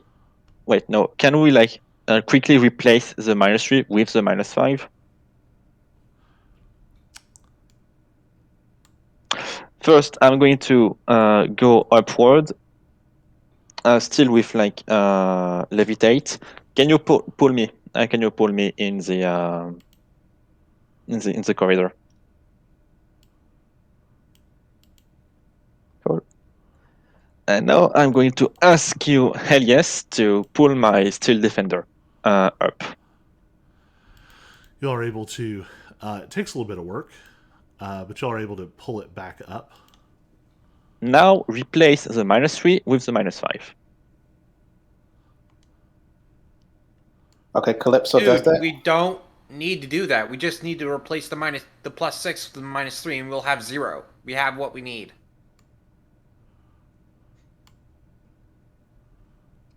No, we don't.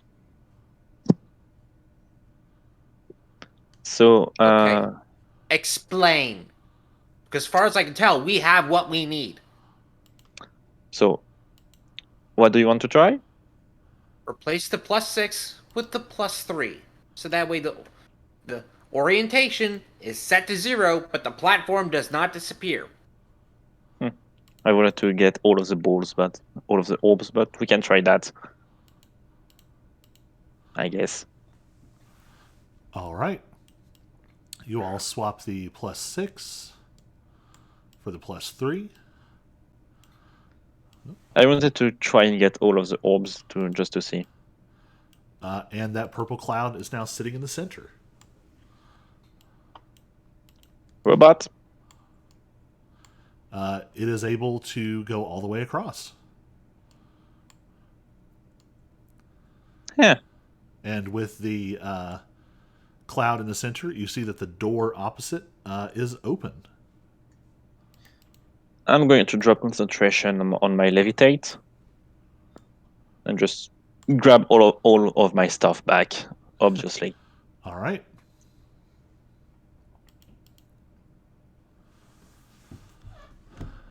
All right. Whoops. Oh, and my ball bearings as well. Just scooping them up as I pass. Yeah, they're all just littered across the floor there now.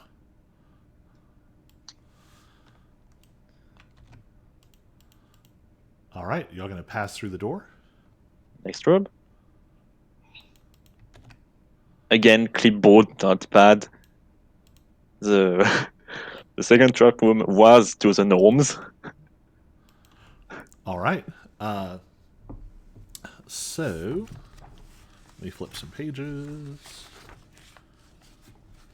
It's weird flipping pages for something that I wrote. All right.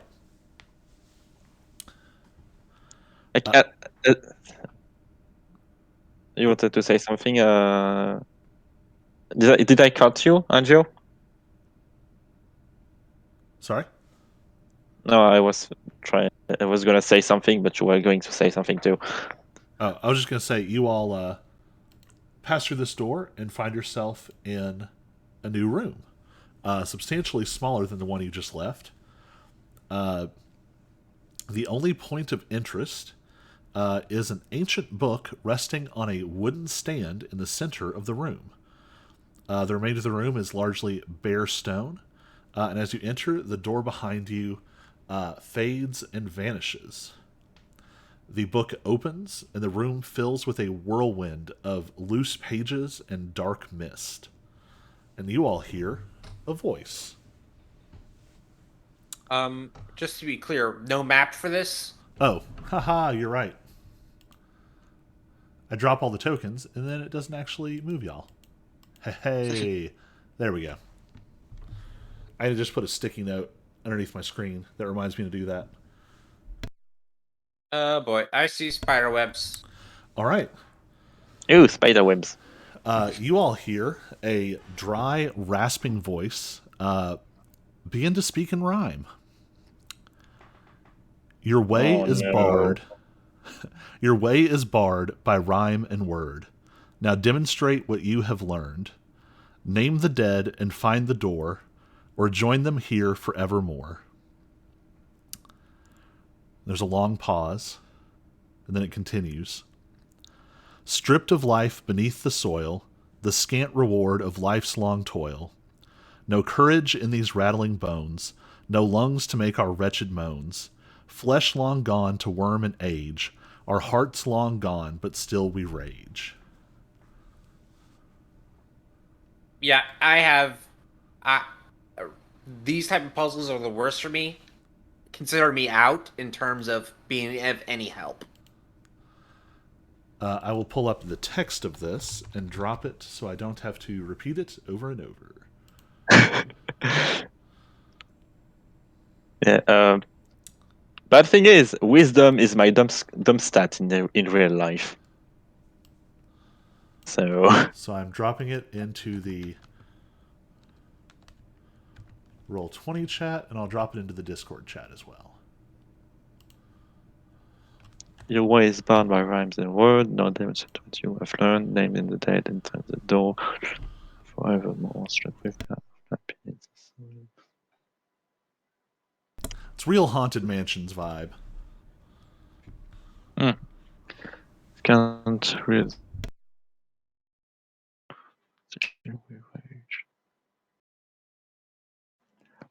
You know, there is always one thing that you can be certain almost all of the time.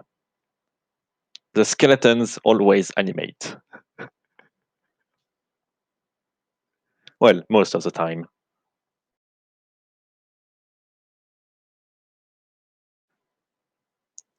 So there is a book.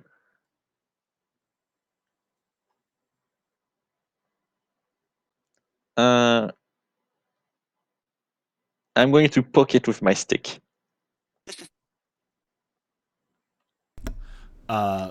Poking it doesn't seem to do anything. I'm going to poke again. Just in case it's a mimic. The book does not respond. After you all don't seem to sort of respond after a while, the voice starts repeating the rhyme. You cut Oh, out. sorry. After a while, the voice starts repeating the rhyme. I'm going to look in the book. The book. Give me an Arcana check. Obviously with guidance.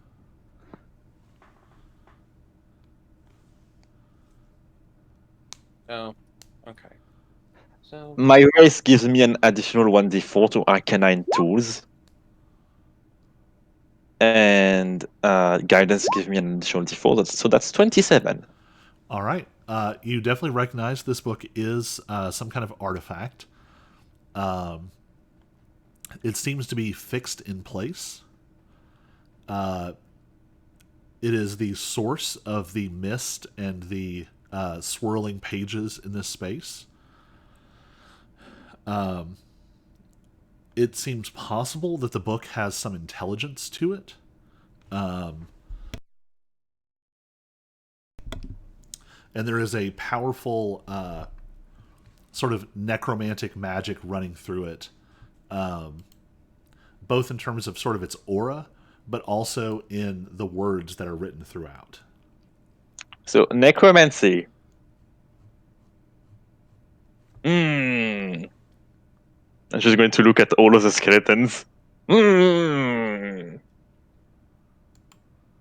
Necromancy. I fail it. What does the book say? Like pages and stuff. There's nothing that really translates in a comprehensible way. It just seems like page after page of sort of necromantic magical formulas. You cut it out again. Is something screwed up with my microphone? What are you doing? It's a book. It So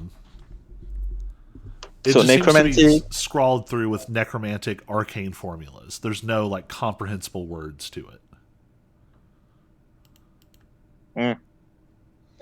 Mm-hmm.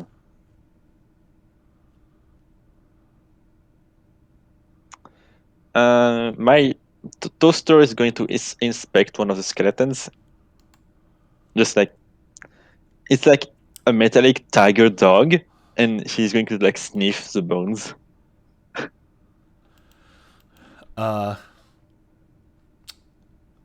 It's not even clear if the bones are real. They might just be like a manifestation of the magic in this room. Manifestation of the magic around here. Yeah. Yeah.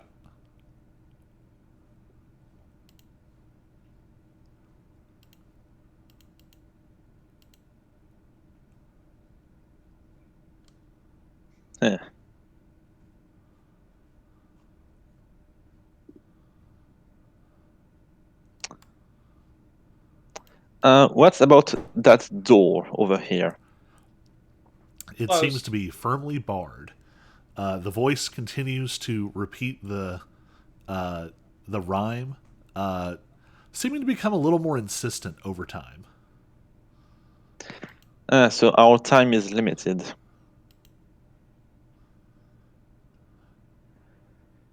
Okay. What's the wizard's name and the name of this tower again? This is the wizard Ashstaff. And it's named the dead and not the dead.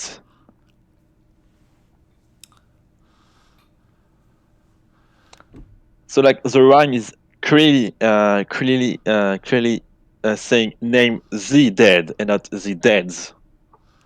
So here's what I'll say. You gather that this is not a proper noun situation where you're meant to like know the name of a specific thing.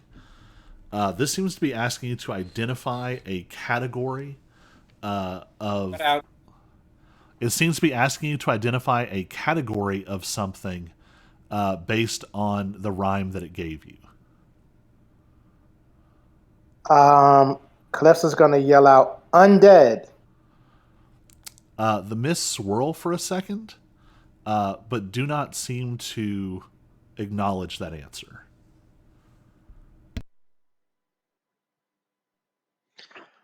Stripped of life beneath the soil, the scant rewards of life's long toil, no courage in these rattling boats, no lungs to make our wretched bones, flesh long gone to worm and age, our hearts long gone, but still we rage. So no, Calypso's gonna undeads, yell out. undeads walk around. Undeads walk around.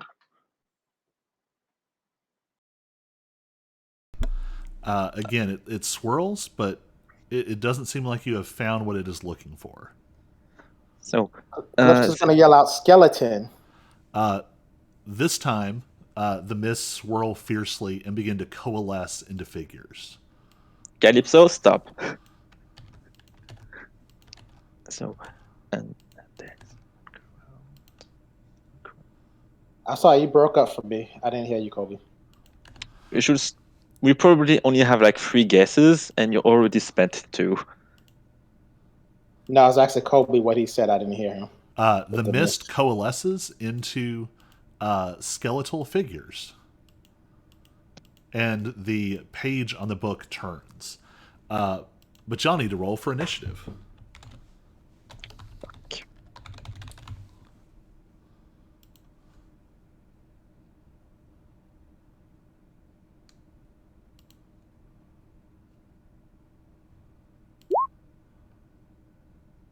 Really?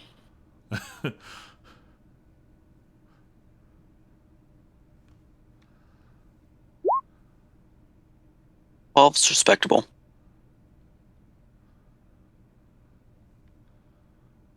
All right. And what was the D4 roll?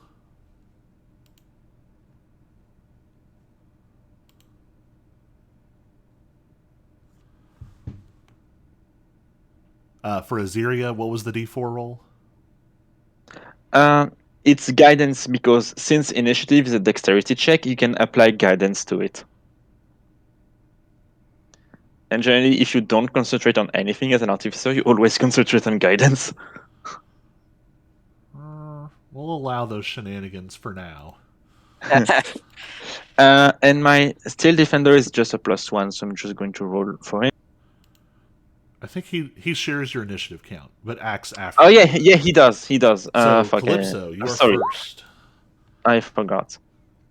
So you all see two smaller skeletons form with plates of rusted and sort of deteriorating metallic armor still hanging off of them, and two much larger skeletons that look like maybe they once belonged to like a hill giant or an ogre. So Calypso, you're up first. All right, so Calypso is gonna attack. It's gonna attack that one with. Wait, can you hear me? Can you hear me? Okay. Calypso is gonna attack that one. Let me see.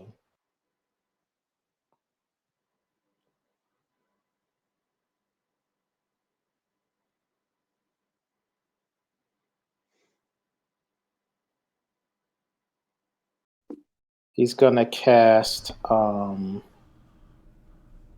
Vicious Mockery on that skeleton, and he's gonna say,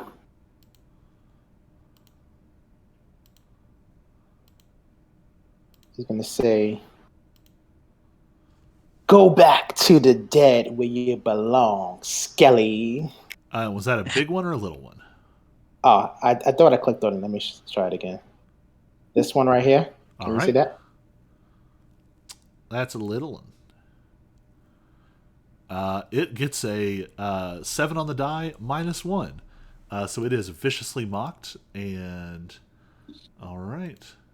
It's going to take 2 points of psychic damage, which it's not immune to for some reason. That seems weird.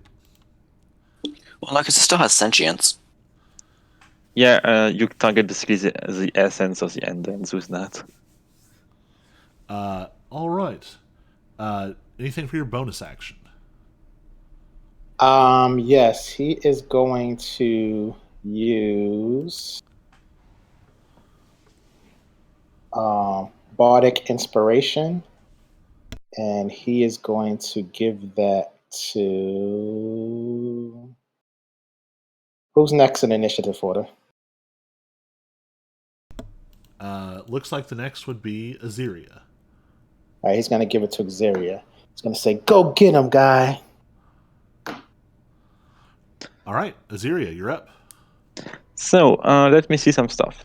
First, let's see. So, is magic weapon a bonus action? Yes, it is. I'm going to cast magic weapon on my longbow. All right. And since it's my racial cast, it lasts for 1 hour and does not require concentration. All right. And now I have a magic longbow, so I can hit for very hard. So,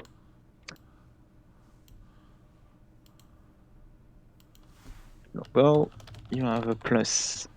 So that's +4, +3. You have a +8 to hit.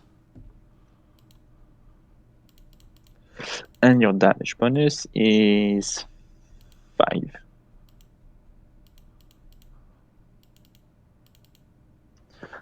And I'm going to longbow the one that just got vicious mocked. All right, give me an attack roll. Wait, it's +6. No, it's +5. Now the damage first. Just attack roll. Forget that. 13. 13 will. Oh, no. Actually, 13 will not hit. It's still got some armor on it. Too bad for you, I have 2 attacks.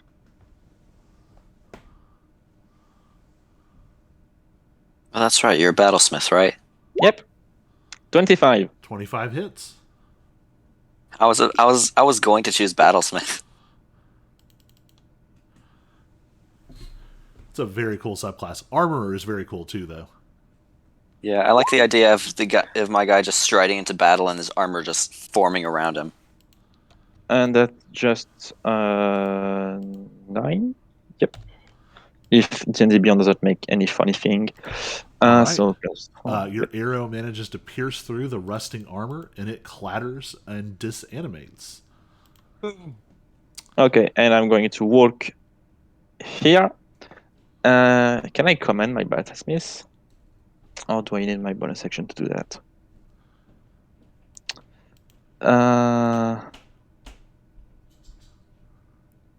Oh, he can move on its own. Yeah, I need to move and dodge. Yeah, he can move and dodge. So he's going to move right next to this Skelly and dodge. All right. Well, that's good because that skeleton is going to try and attack.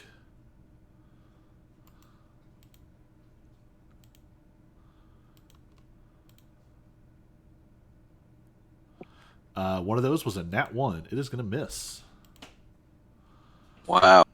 Now the big ones are going to move. One of them is going to head towards the steel defender. Nice.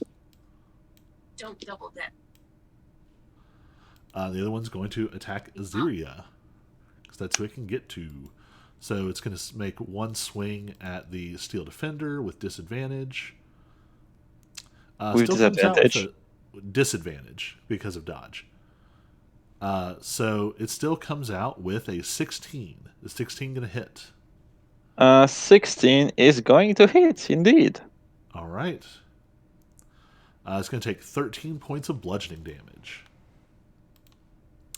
The other one swings at Aziria. Nat 1. Lucky rolls. I'll take it. Okay, my steel defender is going well for now. Yep. Aelius, you're up. Alias. Oh, sorry. I skipped Agrius, didn't I? I apologize. You're up. Hmm? Agrius, I jumped you in the initiative, so it's your turn.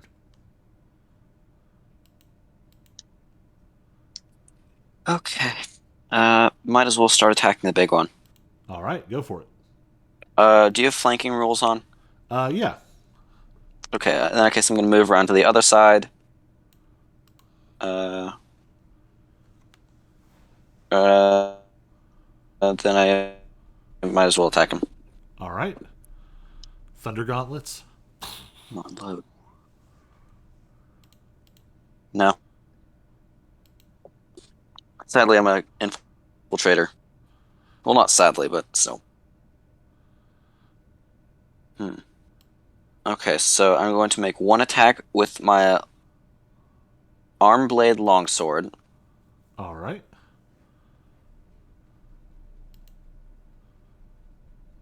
And after that, we'll see what happens. Oh. Does 23 hit? 23 will definitely hit.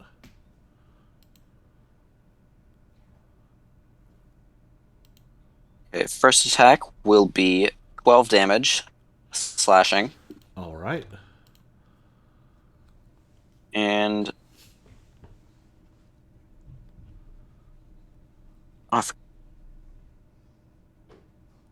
it didn't affect.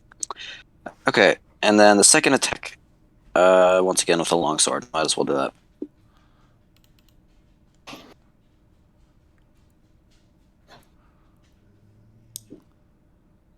Oh, it's rolling a bunch of attacks for some reason. The first one I saw, though, for your second swing was a 21. Yeah, Which I is forgot good. to roll with advantage. Oh, well, the next two were nat ones, so we'll stick Yeah. with the 21. Okay. So second attack, 8 slashing. All right. This creature's not as armored. It's got big, sort of bulky bones, but you are hacking into it. Now it's Aelius's turn. Alias. Aelius. All right. Normally, as an armor, you have extra attack too. Yeah, he did. All He right. attacked twice. Oh, Alright. Let's try to get this thing taken out. Give me a moment. I'm trying to find something.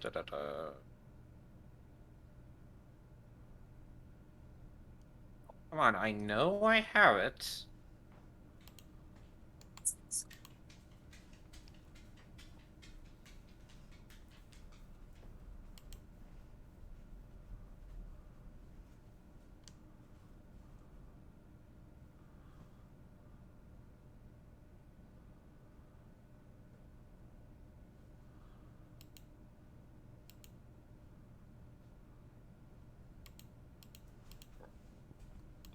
What are you looking for? Hold on. Darn tackles. Yeah.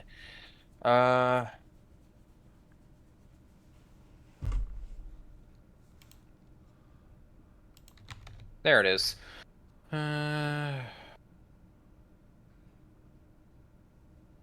Okay, just once per turn. All right.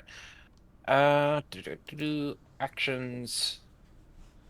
Starting off with my first attack. Misses. Would Obviously. you like to rage? Not at the moment. Oh, all right. All right, extra attack turn this time, and still misses. Wait, which one are you? You're swinging at the large one, right? Yep. Both of those hit. Ow. I'm just so used to anything below 10 not miss hitting. So. All right.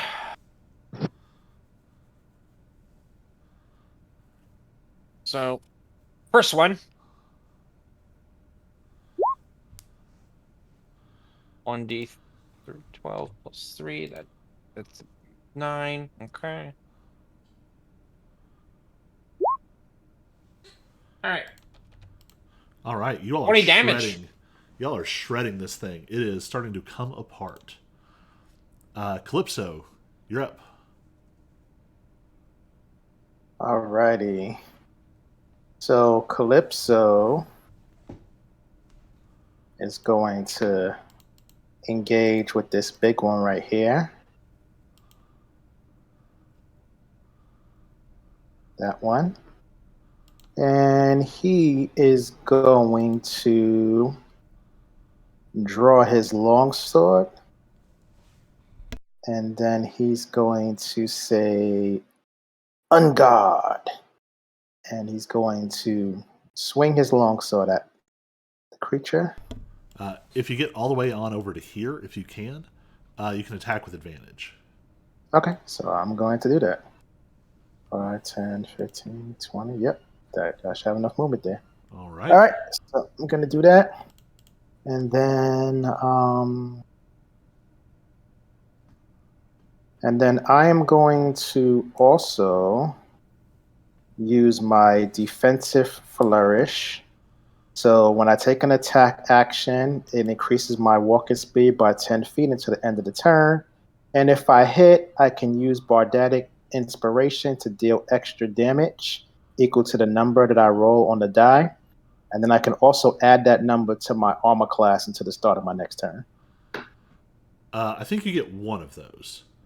You have 3 different abilities. You have defensive flourish, slashing flourish, and mobile flourish. So it's either AC, movement, or extra damage. Because it says you can also. Oh, sorry. You can. Looks like defensive does add extra damage. It doesn't add movement. Yeah, I'm sorry, you're breaking up. Defensive flourish. Sorry, it does add damage. It doesn't add extra movement. Yeah, I'm sorry. Try You that bumping again. up again. What is happening? Uh, defensive flourish adds extra damage and extra AC. It doesn't add extra movement. Oh, okay, got it. So yeah, so that's what. So I'll do the. I don't need the movement anyway, so I'll do the extra damage and the extra AC. All right. So go ahead and roll your attack with advantage.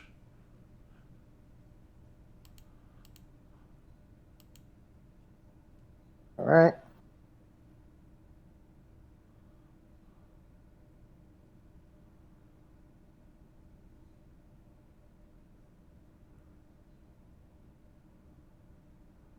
Uh, they only rolled one, right? Let me just do it again.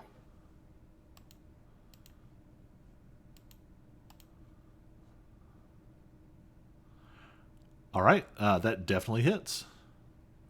All right. And then let me roll my damage.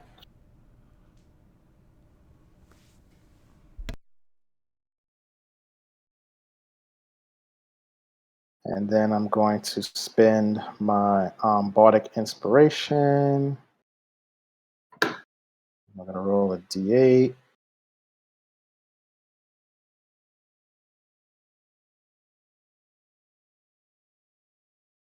All right.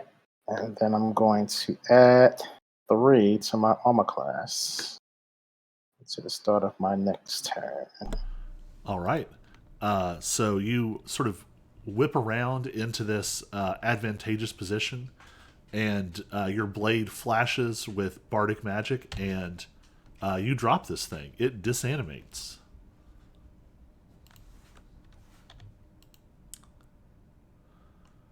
All right. Sounds good. That's my turn. All right. Aziria, you're up.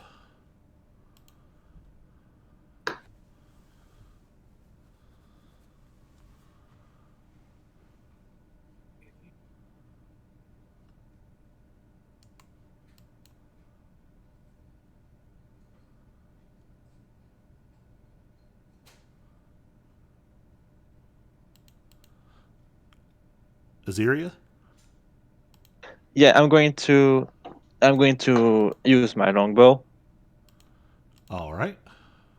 twice again. 18. All right. 18 on the big one or little one? Big one. Yep, that'll definitely hit. 14 damage. 14 damage. All right. This one hadn't been hit yet, but you blow a giant chunk out of it. I roll again.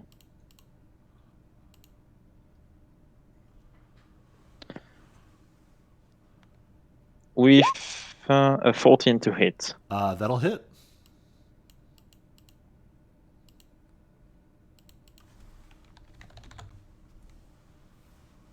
And 12 damage. 12 damage. All right. It is already getting pretty hurt. And now Dogo.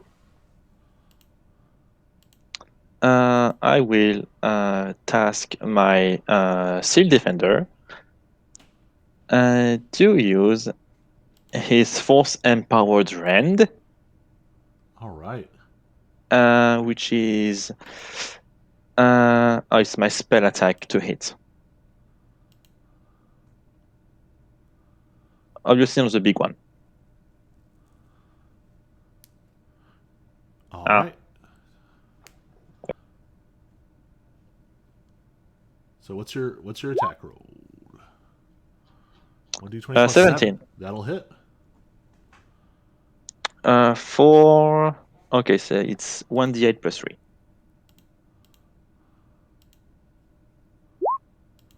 Yeah. And it's force. All right. It's 4 damage. Does that thing crumbles? Not just yet, but it is very hurt. All right. And so, Dogo is going to. Does he take the opportunity to? I would like to see my his HP. Yeah, he's going to move. all right, that's going to provoke opportunity attacks. Wait. Moves. No, yeah.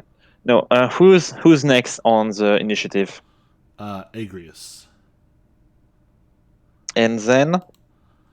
Then it seems like the skeletons will go. Okay, so I'm going to move the steel defender anyway. All I'm going right. to move him here. The armored skeleton only gets an 11 to hit. Miss. The big boy gets a 19 to hit. That hits. Whew, for a chonky 16 points of damage with a club. He survives. All right. Anything else? That will be all. All right, Agrius, you're up.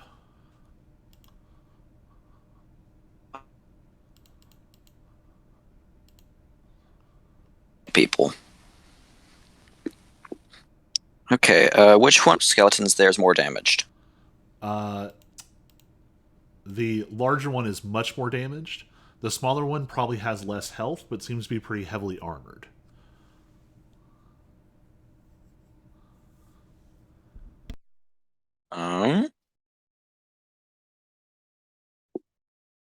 I'm going to go up to the big one and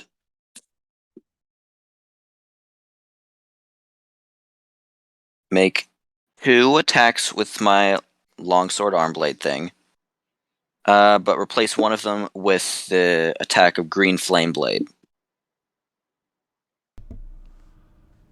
All right, let's see. Green flame blade is an action to cast. Yeah.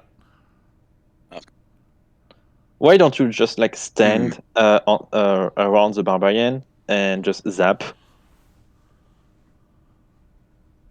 Yeah, that's actually a pretty good idea. All right, we Yeah. rewind and lightning launcher. So go ahead and attack.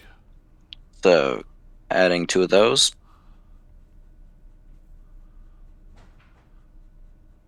Uh, 23 to hit for the little skeleton.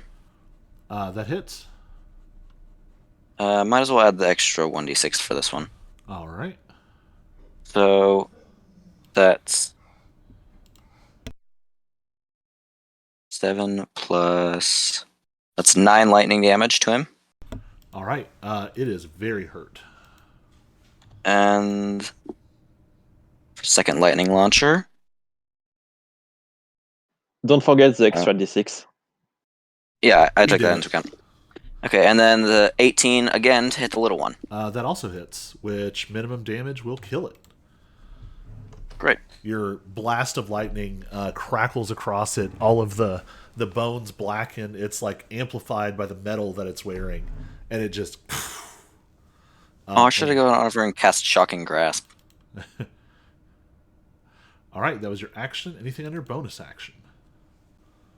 The only thing I have is a spell that I can use for running away. All right. Then the big boy is going to. I'm going to call this a coin toss. On 1 or 2 is going to go after Calypso. On a 3 or 4 is going to go after the Steel Defender. All right. So who is it going after? Steel Defender. All right. That's a weird positioning. Okay. It only gets 11. Miss. It's big enough that it has trouble running across between the pieces of the middle platform. Oh. It's a little hard to see where the lights are sitting. Those are like raised, almost like a claw coming up around this platform. But he misses. Alias, you're up. All right.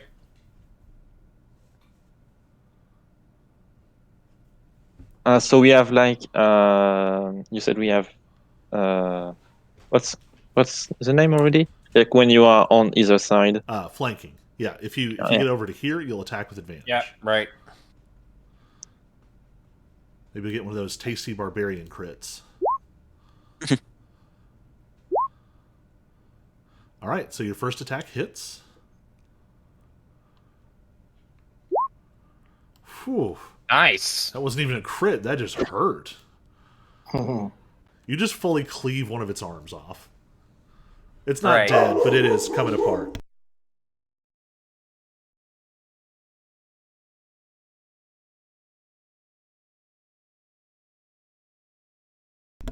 All right, not quite a crit, but another hit. Yep.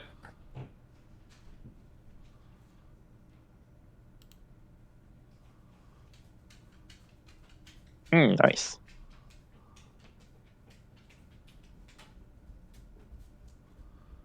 Looks like it rolled another attack roll instead of a damage roll.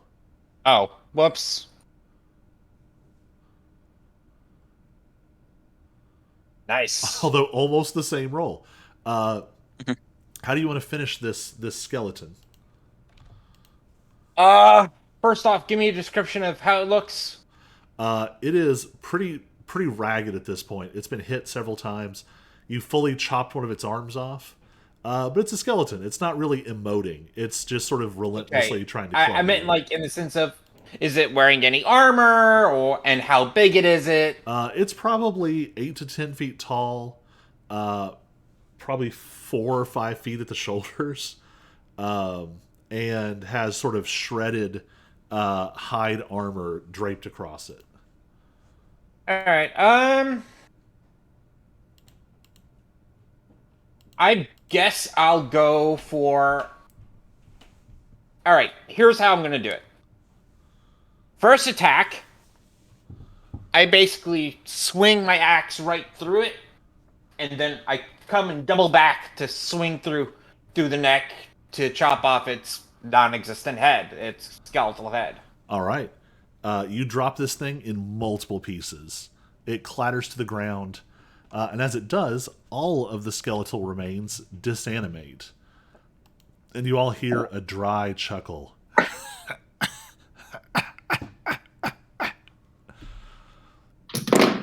And the voice begins to speak again. Rotting frames, cursed and slow, we stand beneath the final blow. Our shambling gait, our mindless ire, is quite unfond of holy fire. You cut out a lot. But I think I have an idea of what it is. What do you think? Yep. Zombies! Yes, I was thinking the same thing. Are you all saying this out loud?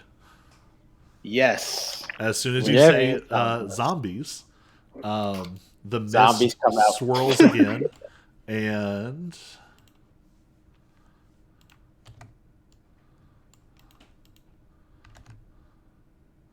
get them on the right layer. Oof. Oh, that's a wave puzzle. That's nice. I With love the it. yellow dots. They're formed out of the mist and the pages. The yellow zombies seem to be almost like just very gently leaking some kind of yellow mist. Oh, no. And I should have just kept your all's initiative rolls, but that's not how D&D Beyond works. So I will just plug them. Whoa. Try to plug them in real quick. If I figure out where they are. All right, Calypso.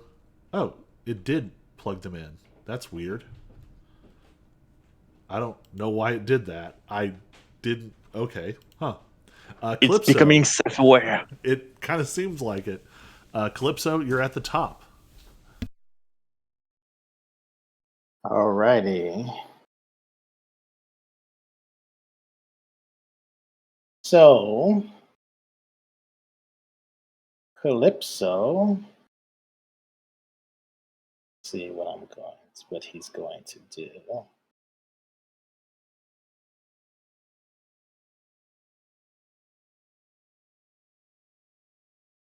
Oh, so Calypso has a ram. So could I, when I make my longsword attack, can I do a bonus action? If I Can I do a bonus action and then hit them with my ram on my head? Your ram is just a different way to attack. No, it's my ram. My ram is considered an unarmed strike Right. for mechanical purposes. You could use it as like your dual wielding, I guess, is how I would say Yes, it. Yeah. yes. Okay, perfect. All right, so that's what I'm gonna do. So Calypso is going to engage with this zombie right here, All right. and then he is going to strike with his longsword. All right. Oh, that's probably still a hit.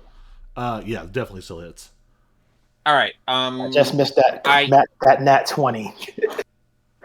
Okay. I do. Does my character see this happening?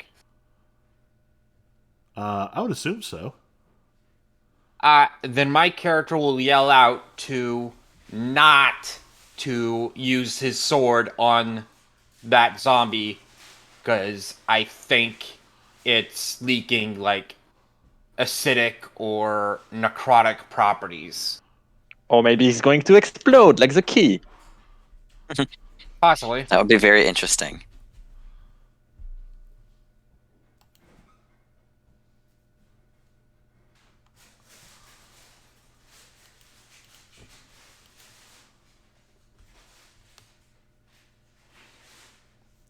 I'll at least tell you, it doesn't explode on this swing.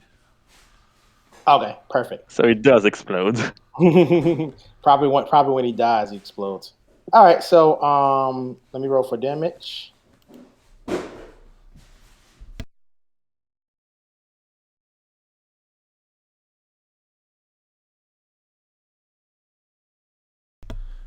All right, 7 damage. And All if you right, want to go ahead and roll your ram. Yes, for the bonus action, he's going to do the ram.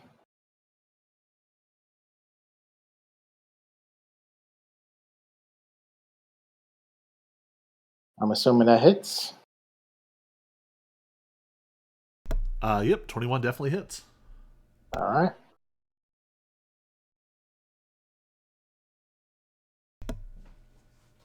So your dual wield attack doesn't add the modifier, so that'll be a flat 5. Okay, so then it'll just be the 5 then. Yep. All right. Oh wait. No, he actually does have the modifier because he has Oh, the dual what wield is that feat. thing called? No, not the feat. He has what is that thing called? Give me 1 second, I'll Fighting tell you. style. Yeah, he has the fighting style, 2-weapon fighting. Oh yeah, there we go. All right, 3 That's more a fun damage. one. Yep. Alrighty. And that is his turn. All right, Aziria, you're up.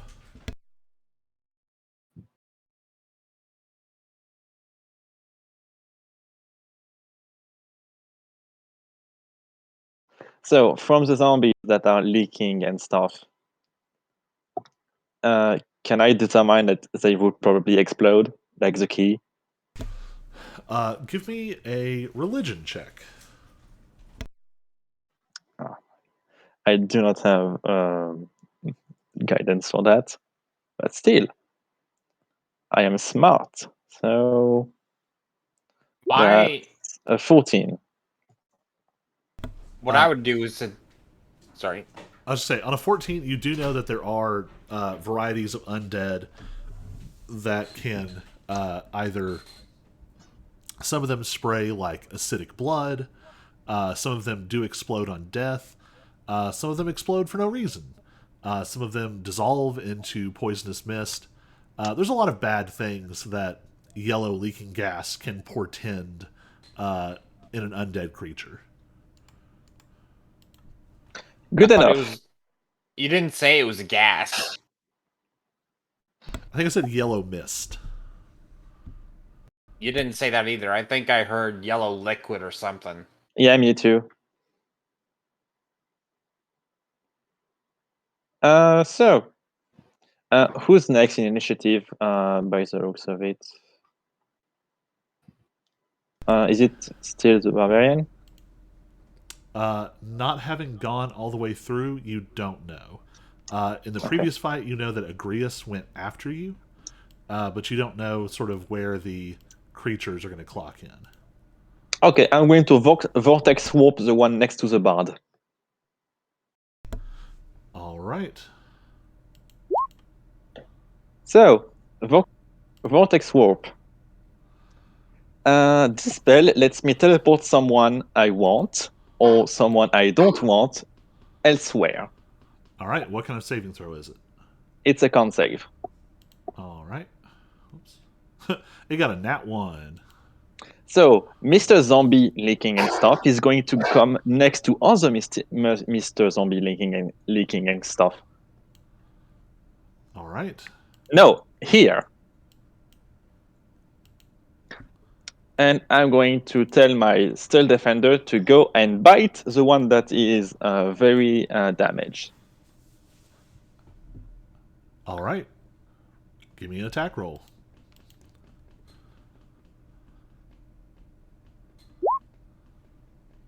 That'll hit. Does that hit? That hits. Wait.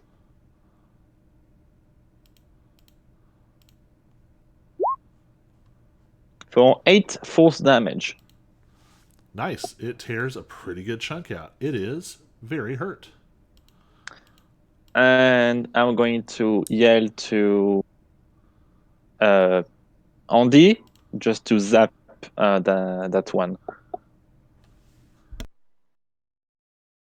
All right. And that's my turn. It is that creature's turn. An all-important question for the battlesmith. Oh, that's a good thing to be immune to. The creature is going to explode. It releases a cloud of poisonous mist, but everything around it is immune to poison. But it doesn't know that. I would have expected like a burst of gore and blood and I don't know, bones, like a shrapnel bomb. It's almost like the physicalness of it dissolves into more of this poisonous mist. The other zombie is going to make a claw attack against the steel defender. First one is a 13 to hit. Miss. Second one's a 15 to hit. Hit. All right. 9 points of slashing damage. My steel defender is down. Oh. All right. Agrius, you're up. Okay. You see my steel defender just like. Too bad he's not like a flesh golem and can be reanimated by lightning damage. Oh, I can reanimate it, but it takes a minute. Yeah. Alright, I should probably see the positions of the fighter. I like the little big red X you put on the steel defender. Differentiate. Incapacitate. Mm-hmm. All right. Where would you like to move? What would you like to do? Might as well once again try the sniping technique with my lightning launchers. All right. Zap the gassy one.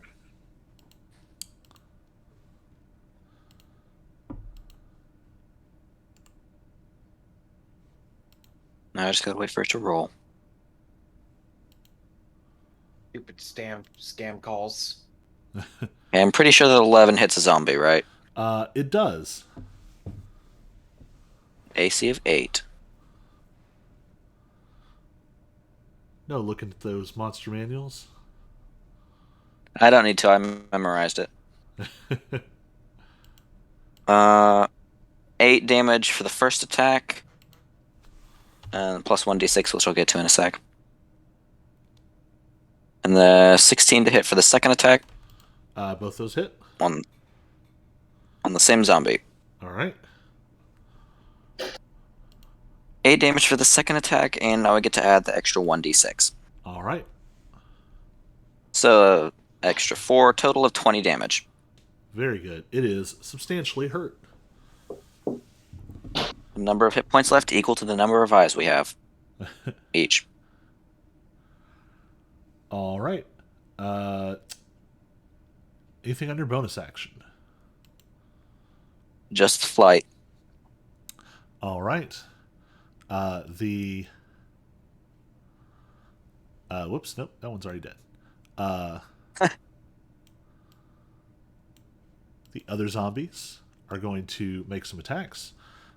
Slam attack against Alias. That's a 6. And a slam attack against Calypso. That's an 8. You all are really having very good luck on my dice today. So both of Calypso's them too sort fast. of they're moving slow. They just sort of fruitlessly swing at you all. And Alias, it is your turn. All right. What's with the red X? Steel Defender is knocked out. Ouch. All right. He Hitting served the his one purpose. right in front of me. That obviously hits. Yep. Okay. This is where I decided use my feat. Savage Attacker. I can re-roll a damage die. All right. Ooh.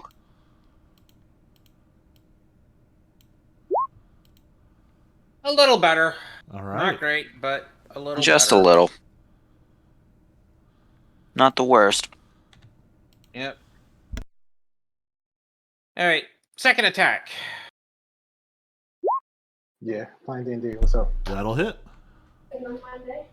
No. Much better. Very nice. It's gonna roll a Constitution saving throw to see if it survives. This is gonna have to be a pretty substantial roll. See if it what? Survives. It is not good enough. It is going to die. That undead fortitude. Yay! All right. That was action. Anything under bonus action? No. All right. Calypso. Well, you're up. actually, wait. Oh.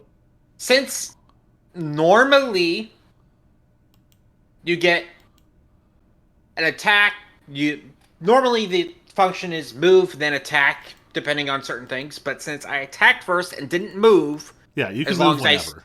In 5e, you All can right. take your movement in any combination between any actions. yeah, just wanted to make sure. Yep. Yeah, I'm gonna head over here. All right. If you Wait, can make actually- it up here, you'll have advantage. Yeah, Or that's you'll what set I'm him up for checking right advantage, now. I was here, right? Or was it here? I'll just say you can make it. You was there. You were there. Yeah. I have a walking speed of 45, so I should make it. Yeah.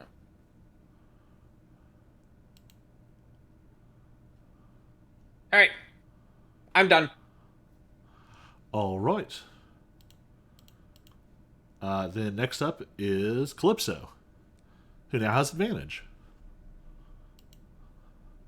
All right, so Calypso is going to once again swing with his longsword with advantage. Let's see if I can do it right this time. There we go. All right, so I'm assuming that's a hit. That definitely hits. All right. Damage.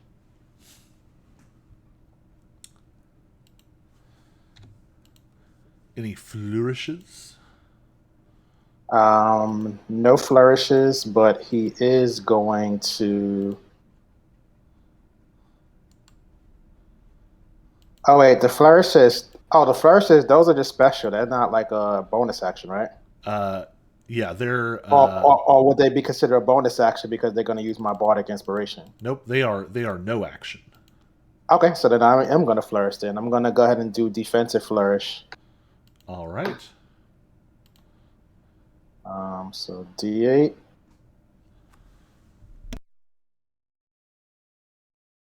All right. So he's gonna take another 3, and then I'm gonna add 3 to my armor class. Okay. And then I'm going to. He's still up, right? Yes. All right. So then I'm gonna hit him with the ram. I get advantage on that too. Yes. Okay.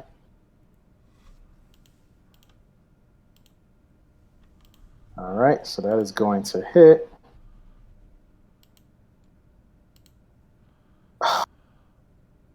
All right. All right. It is very, very hurt, but not quite down yet. All right. That is his turn. All right, Aziria, you're up. Okay. First of all, I'm going to. Do I still? Did you give me like a bardic inspiration, Calypso? Yes, I did. Do I still have it? Yeah, I don't believe you used it. Okay. Yeah, I'm you going have to it keep for. I think you get it for a minute. Yeah, so I'm going to maybe use it. So, first of all, Oh, 10 I, minutes. I'm going to longbow the gassy zombie. All right, go for it. That is a 19 to hit 19 will hit.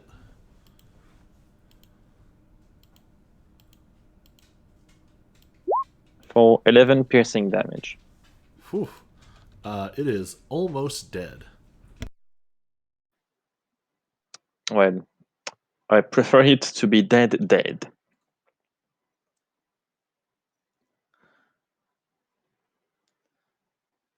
Mm. 24. 24 will also hit. You know, Walking Dead, I prefer like laying dead. 14.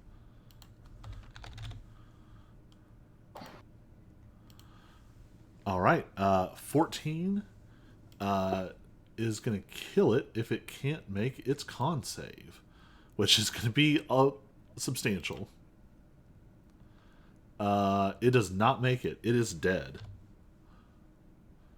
And so he poofs. Yep. Good. All right. And I think there's just the one left. I don't have to do any. I can't do anything with my bonus action, so that's my turn. All right. Agrius. One zombie left.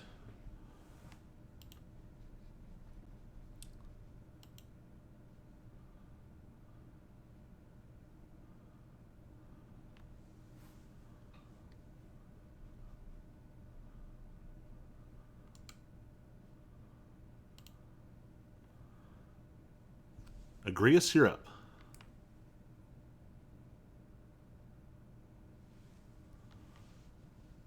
Sorry. No worries.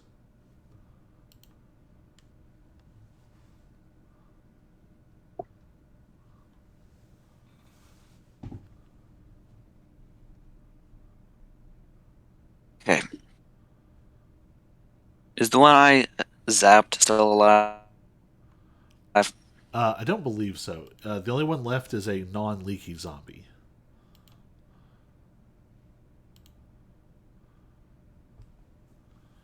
So there is just one very hurt zombie left.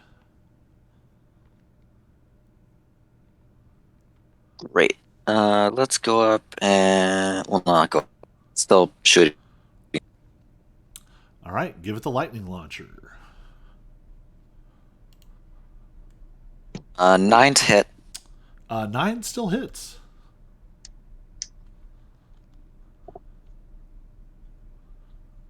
So that will just roll. Lightning launchers, electric boogaloo. And with your extra lightning launcher damage, that will kill it. That's 12 lightning damage. It is dead.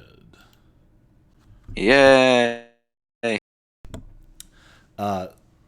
There's more of that dry, rasping laughter again.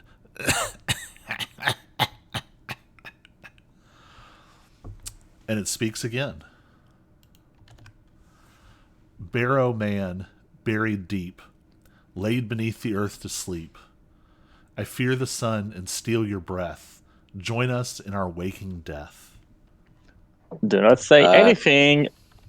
Yeah, I'm not. I'm going to revive my Steel Defender. Sleep. I fear Okay. the sun and steal your breath. How long does it take Okay. to revive your Steel Defender? Just a minute. Okay, Oh, okay. out of game, just so this doesn't trigger anything. I'm just gonna put it in Discord. Oh yeah, I bet I know what the thing is. I also have an idea, but I'm not entirely sure. I mean, the good news is that if you're wrong, nothing happens. It's only if you're right that something happens. Okay, so in general chat, I'm gonna put what I think it is. But don't say it until a minute so he can revive his It's friend. all right. We'll say it's revived. We're not gonna. And it's revived with full HP. There is actually another puzzle. What time are we ending at 2, right? Yeah. No. I was gonna say there's another puzzle that we're not doing that is done in real time, and every word you say affects the puzzle, but we're not doing that because that'd be crazy to do over Discord. I might bring that to LTN Con. That'll be a fun one. That would be fun. Oh yeah, that would be fun. All right. See, there are some guesses. Do you want to try those? First of all, I'm going to pick my flasks of oil. And I'm going to just look at the book. I mean,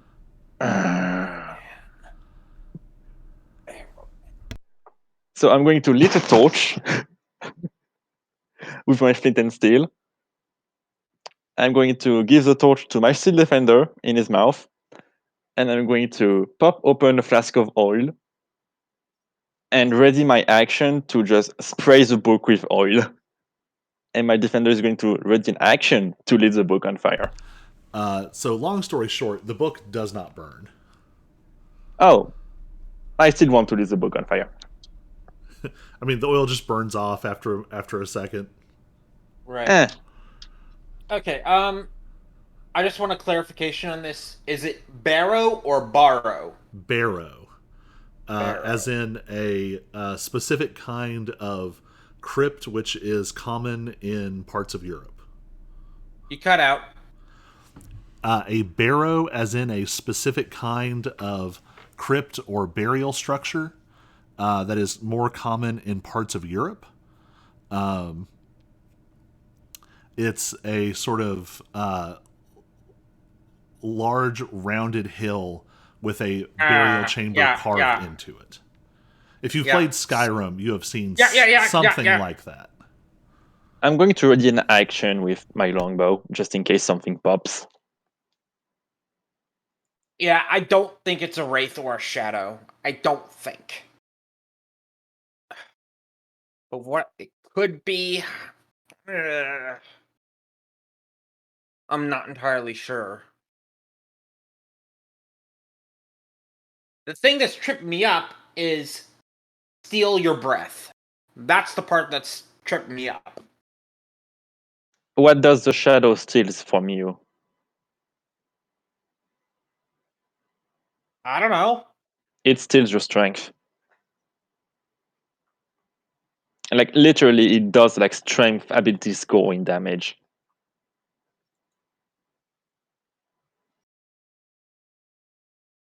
Yeah, I have no idea what this one is.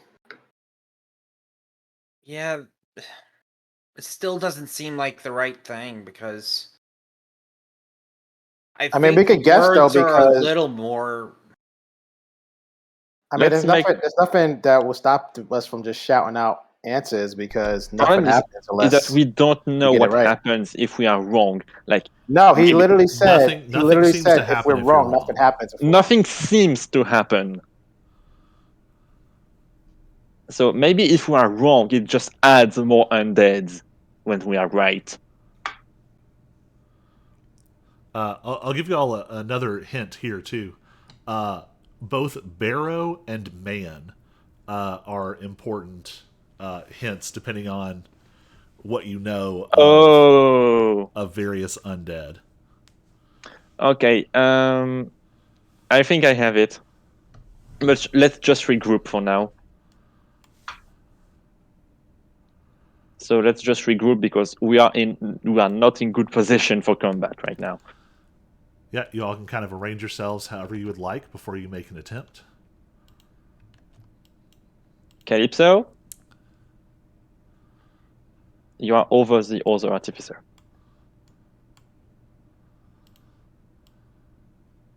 Calypso, you are on another player right now. There we go. Unless they're doing like a new like chicken fighting formation. So I'm going to say white. When you say the word white, the shadows and the pages coalesce, forming two. They're very similar in appearance to the zombies, but they're sort of holding up better. They're sort of very emaciated, very sort of pale flesh. They still have some hair coming down, and they stare at you all with malice. And I'm going to throw us back into initiative. Great. Thought. All right, Calypso, you're at the top. Okay, so I have a did ready I action. hear things wrong? But did you say white, as in the color white? White as in WIGHT. Right. Powerful, All right. powerful zombie guardians. I have a All right. All right. hydrologist. Hydrologist. Remember, I said ready action if something pops. All right. So longbow, welcome to the world. All right, go for it. So what exactly are these things? Super zombies. That doesn't answer my 17. question. These things can longbow you. They can life drain you. Get out the they monster also- manual. Get out the monster manual. No, Get out I of there. know because I Get out of there, know varmint. by heart that monster. All right, roll damage on the longbow. I know that monster by heart because I used the ton in my Grim Hollow campaign. All right. All right, Calypso, you're up. So I longbowed So they're like uh, joggers. Yeah, just remember the DM could change the monsters, so Also you can't true. always go by the monster manual. Also am- true, but I am notorious for homebrewing stuff. Yeah, I do that all the time. Like, oh, you know that? Okay, now he does this. All right, just so let's see. with Are time, these you things? know. What'd Let you me see say? where these. Yeah, are these things? Oh, it's only two of them. There's only two. Okay. Yeah, but I don't want to get too close to them because those things are nasty. Let's see here. Let's check out my spells.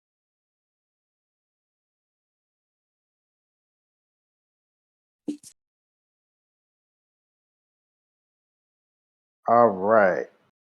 I am going to, let's see.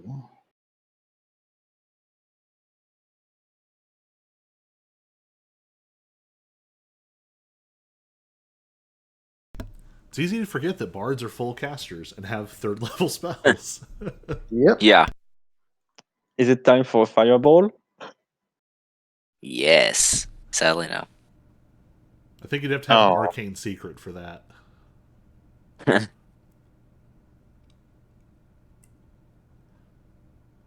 I am going to cast.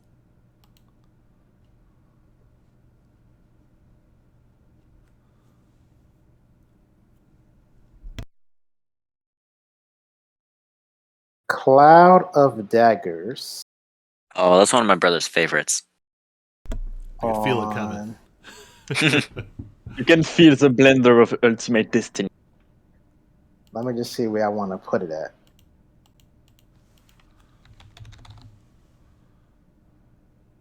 Yes, use the blender of ultimate destiny.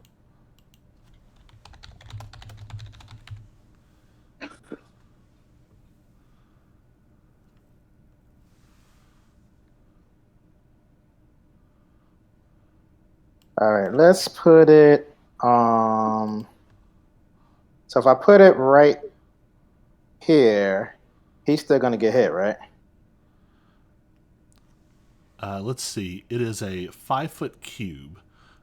So you'd probably want to drop it like on top of him.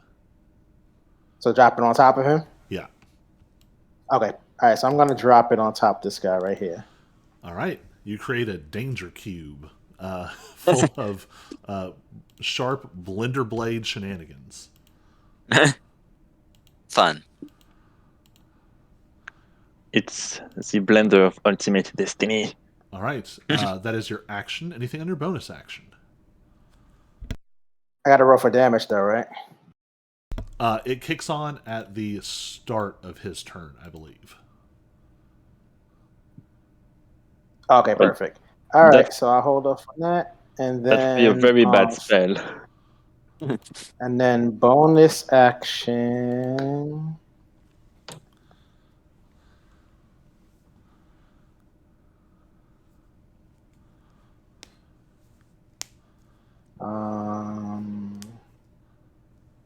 I guess I'll do another bardic inspiration, and this time I will give it to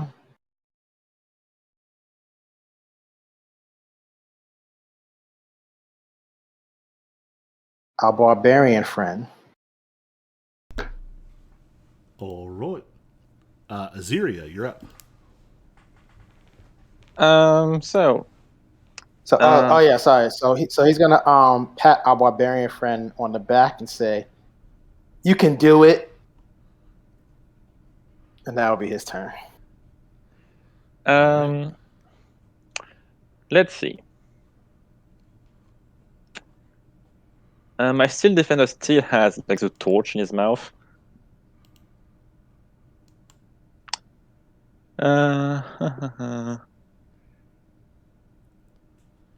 Let's see.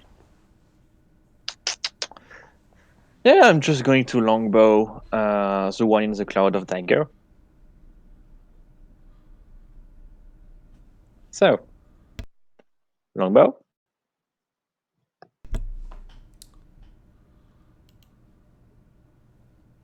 That is so. A 10 is not gonna hit, I 10 is believe. not going to hit. These things actually have some fairly intact armor still. What is the dice for the inspiration? Your level, is that a D6 or a D8, Calypso? D8. It is D8.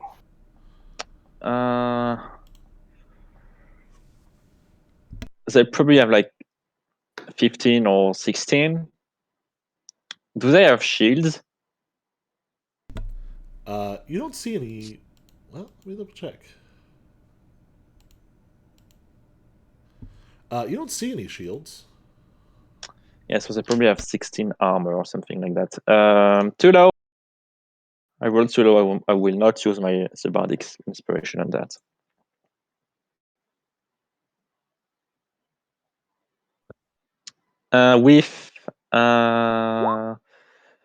Why do I have a 10 again?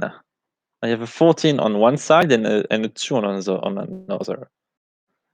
I don't know why it always pick that one. Well, I'm going to use my bonus action to tell my steel defender to ready an action to bite anything that comes near me. All right. It's going Or to. any hostile that enters range. All right. It's going to ready an action to attack if something comes close. Agrius, you're up. All right. Hard choices. They're not within 10 feet of each other, are they? They are not. Fun. Oh, well. Might as well do 2 lightning launcher attacks against the one on the right. All right.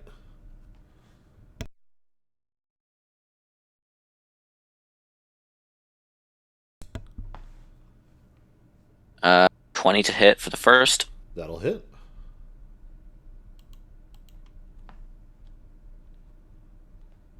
and 14 to hit for the second. That will also hit. Oh.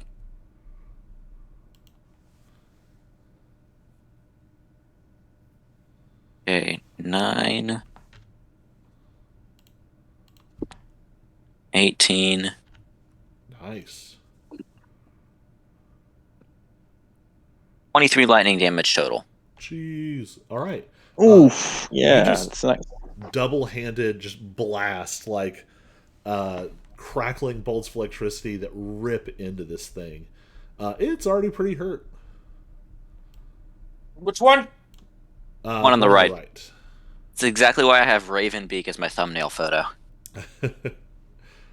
All right. Anything for your bonus action? Nothing useful. All right. The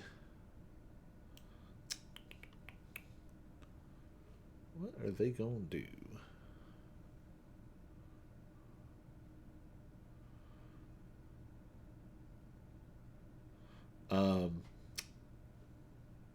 They are both going to.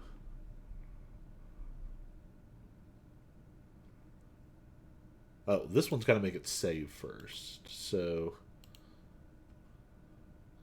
Cloud of Daggers. Oh, there is no save. It just takes damage. What level did you cast that at? I cast it at 2. All right. So roll 4d4. We'll do this first. Like a magic missile, just automatic Ooh. hits. Yeah, I definitely thought there was a save on it. I just realized you could make this technically appear in the stomach of the Tarask, and it would be able to do nothing.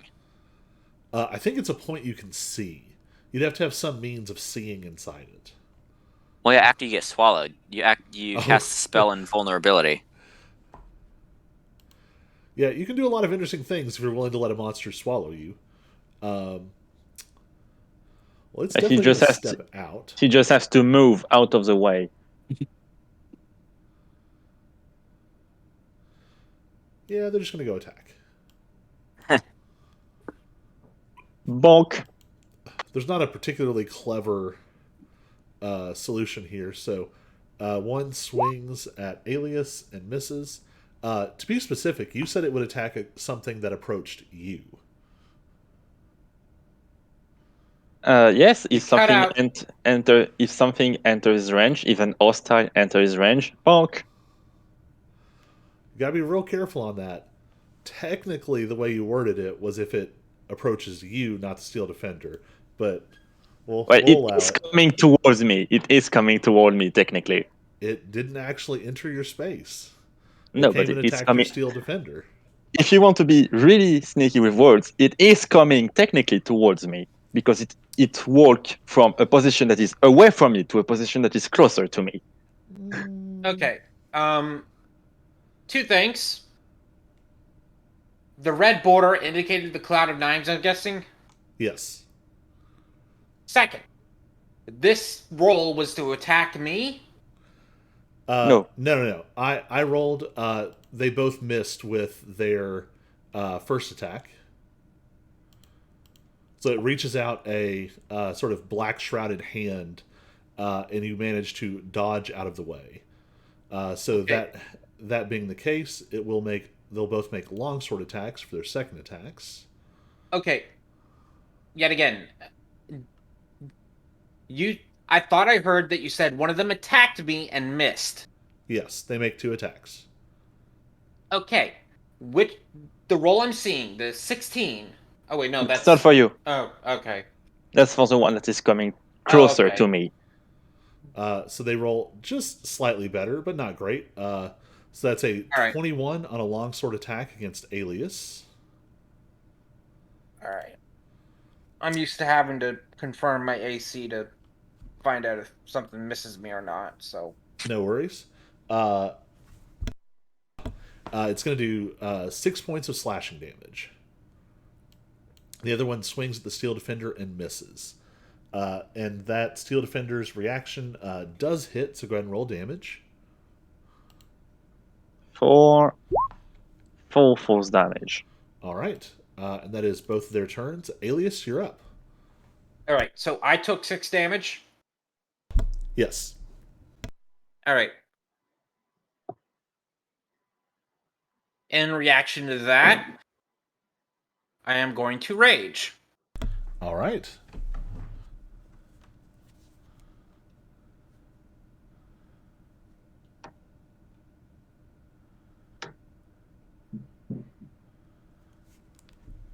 First attack. Obvious miss. Second attack. That is just. Oh, you have a Bardic, though. Do I? Yeah. Oh, Calypso gave you a Bardic at the top of the fight. okay. First off, second attack. Does that hit? Second attack just barely misses. Just barely misses. Okay. Then I'll use the Bardic on that one. All right. Literally, And what doesn't is matter what you Bardic? roll, you'll hit. Right. Just one short. Got it. Yep.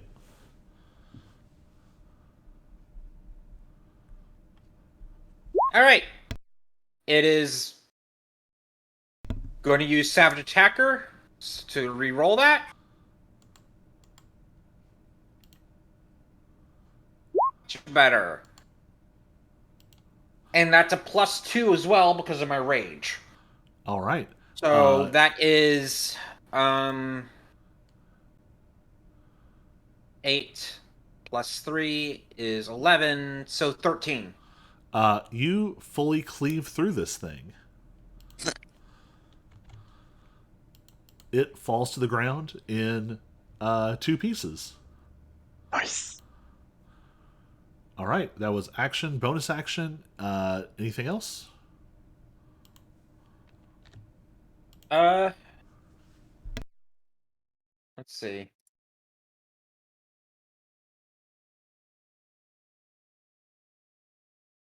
Yep.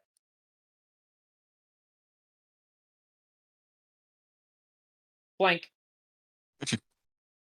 Awesome. All right. That brings us back around to the top. Calypso, you're up. Alrighty.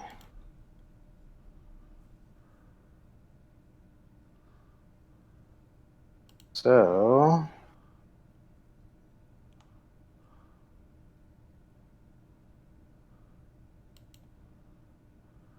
if I move here, do I get advantage? You don't have anyone completing the flank. Okay. All right, so I am going to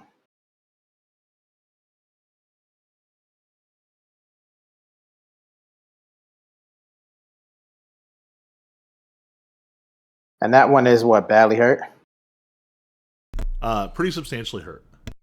Okay. All right, so I'm gonna move in to right here. And then I'm going to strike it with my longsword. All right. Go for it.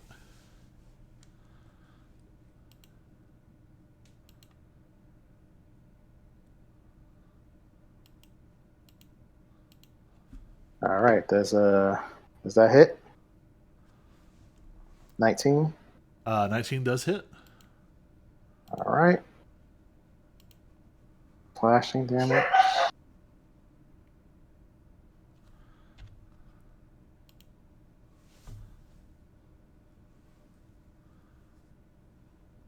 All right, so he'll take 8 slashing. All right. And then I'm going to bonus action ram. All right.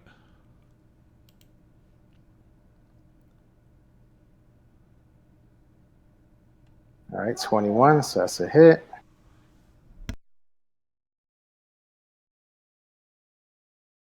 All right, and then 7 points of bludgeoning damage for the ram. So I'll tell you this: if you have a flourish left, you have a very good chance of killing this thing. All right, yeah, I do have a flourish left, so I'm gonna go ahead and use it. All right.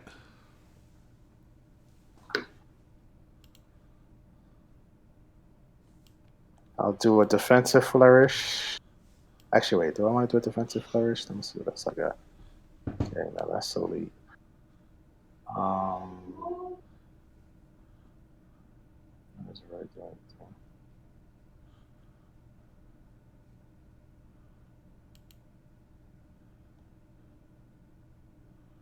All right, yeah, I'll just do a defensive flourish. All right, go ahead and roll it. Of course. 2. That is just enough. Wow. With impeccable timing and sort of sweeping blows, you manage to. How do you finish this white? All right, so he leaps in with his long sword. He takes a swing at it, swings at it, and stabs it into the midsection. And then he takes his ram and rams the ram straight into its head. All right, with that, it falls to the ground and dissolves. And you hear the laughter much louder now, and it seems to be closer than it was before. And the voice speaks again. Whoops, read from the right version. My heart I hid in ancient page to buck the bonds of life's cruel cage. By sword and spell my bones were stilled, and yet still I am not killed. Now you've come and fueled the right that will at last restore my might. Speak my name, prepare my way, or forever in this tome you'll stay. That does not sound good. I don't No, want to have a doesn't. leech on my hand. Do you say it out loud? No. No, just out of character. I'm not stupid. Yeah, So out of character, this is probably a lich. and it makes me wish I saved my rage. Wait, how can we destroy a phylactery? The phylactery is probably the book. I have a magic weapon.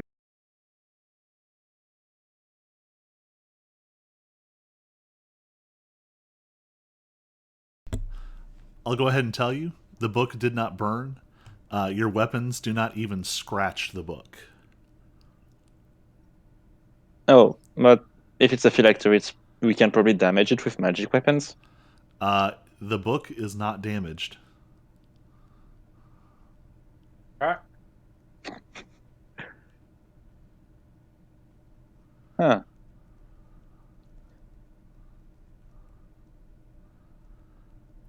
We should probably forget the book.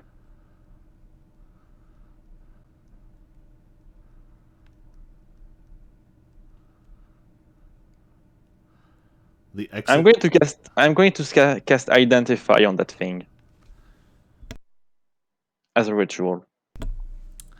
Your identify spell. It almost gets like static, like a corrupted file. There are sort of flashes and flickers, and all you get is three words: the Lich's Librum.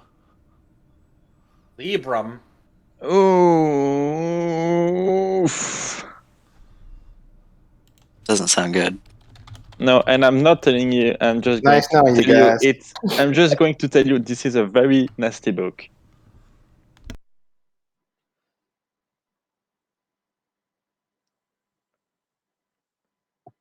I would like to check the last page.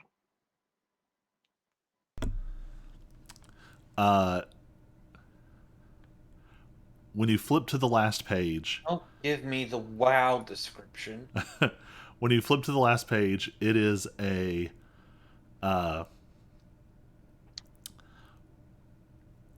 at first it's the image of a what looks like maybe a human wizard in sort of magnificent, splendid robes, in sort of a noble pose, magic crackling off of their hands.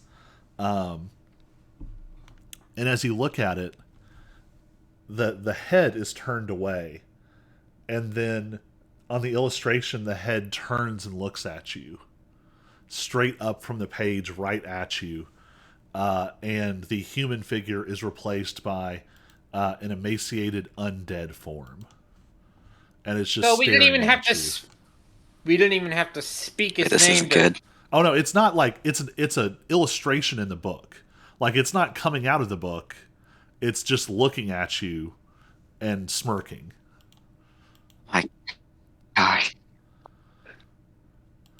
And just to let you know, the door you came in through vanished, and the exit is locked. Of course.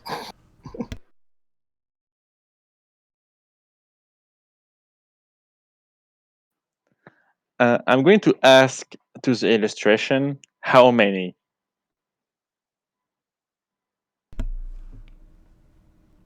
How many what? How many came?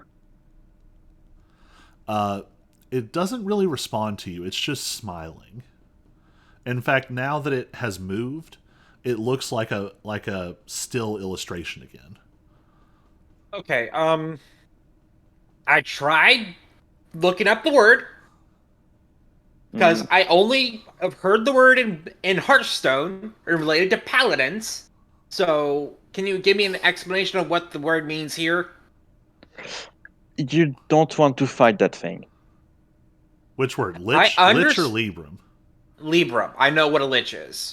Fancy word for book. Okay. It's in the same family as like tome. It just sounds fancier. Got it.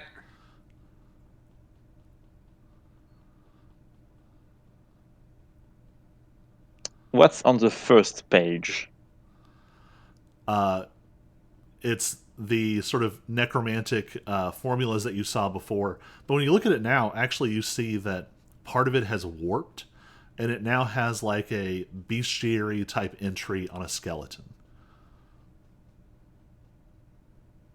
You just got.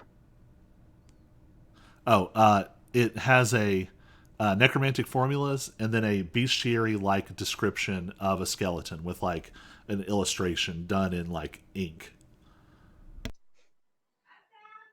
And so the last one is out of character, obviously, the Lich.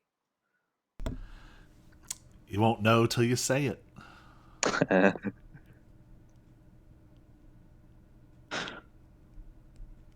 I'm going to close the book. You can flip the pages, but when you try to close the book will not close. I'm going to turn with a face of horror, like, oof. Like, we're probably going to die.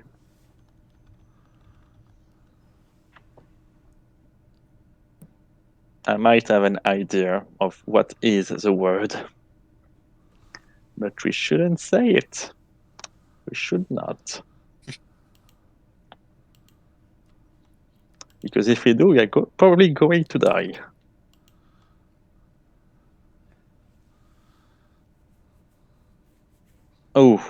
Oh, I just remembered something. I have, as one of my artificer infusions, I have a wand of secret, which can check for secret doors and traps. Ooh. It finds nothing. Ooh.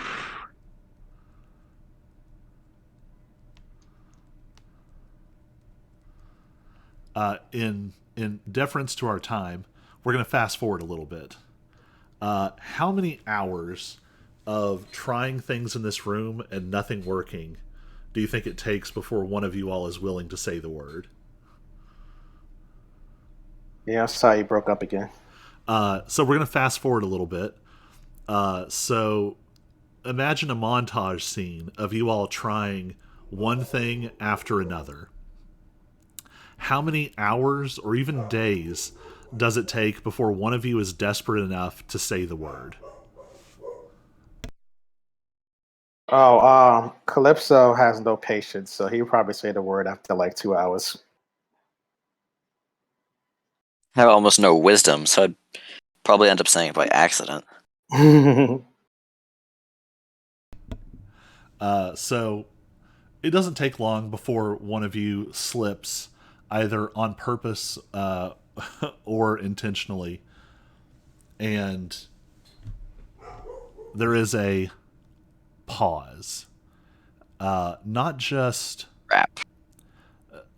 of like the mist and the pages have been sort of floating through the room, but it's like all the other sound goes away for a moment. And then you start to hear footsteps. No. Clicking, clacking footsteps like skeletal feet walking across hard floor. And the footsteps draw closer and closer. And then you hear that dry laugh, and it sounds like it is right over each of your shoulders.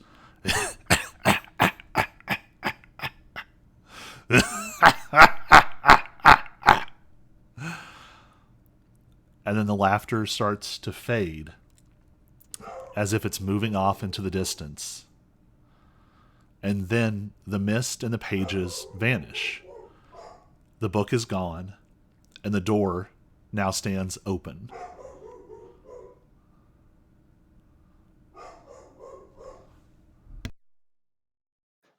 We Calypso's gonna go through. The door leads you directly outside. Your patron, Mr. Worthington, is standing there, leaning on a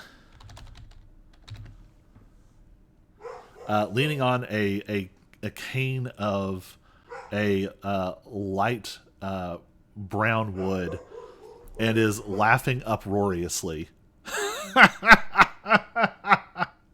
We've been tricked. You made it through 3 puzzles, and you're all alive. Honestly, that's not bad. Mister, Yes. I am more than certain that you did not came with that key by accident. Yeah, that's the kind of mind that helps you make it through 3 puzzles intact. And he wraps the cane twice on the ground, and illusory magic sort of rolls up from the hand holding the cane across his body, and you see an older human man with sort of curling hair, sort of a brown blonde but going gray at the edges, wearing a wizard's robe, and he says, "Well, you made it farther through my tower than most. I think that deserves a little reward." And he wraps the cane again, and 4 full-blown treasure chests just into being next to each of you. Scattered across the top are several unknown items, but with motifs and decorations and materials that suggest they are magical in nature. And underneath is a pile of mixed gold, platinum, and jewels, filling up the remainder of the chest. Well, you all did very well. Maybe you'll get another chance at it eventually. There's a lot of puzzles you haven't seen yet. But for now, I think it's time for me to go. Before you depart, Mister, well, I guess you will run away anyway, but I have the report from the Isat League. I'm just going to open my clipboard and just like legal papers. Are you going to run away again? He just sort of laughs, and he wraps the cane one more time, and he vanishes in this like poof of air that sends the papers flying all around. And you all are looking at him, so you don't see the tower is fully gone. Yep. And as our scene closes out, you hear one last thing. Well, not you, the characters, but our audience might see one last thing. Or maybe hear is the better word. You hear the rapping of the cane on stone, and the footsteps of very soft, fine boots. And then you hear click, click, click, click of skeletal feet approaching from behind. The Ashstaff's laugh echoes again. He says, I can't believe they actually made it. So let's see. Which puzzles did they actually get through? There was the wands and the keys. Ooh, the gravity pillar. That's nice. And was it the frost grave? Wait. What is... I don't... This isn't supposed to be here. And then you hear the laughter.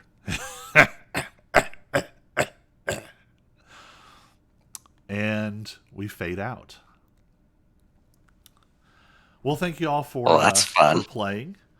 This is a handful of puzzles from the Game Master's book of Traps, Puzzles, and Dungeons. And those are puzzles that I wrote, which I'm super proud of.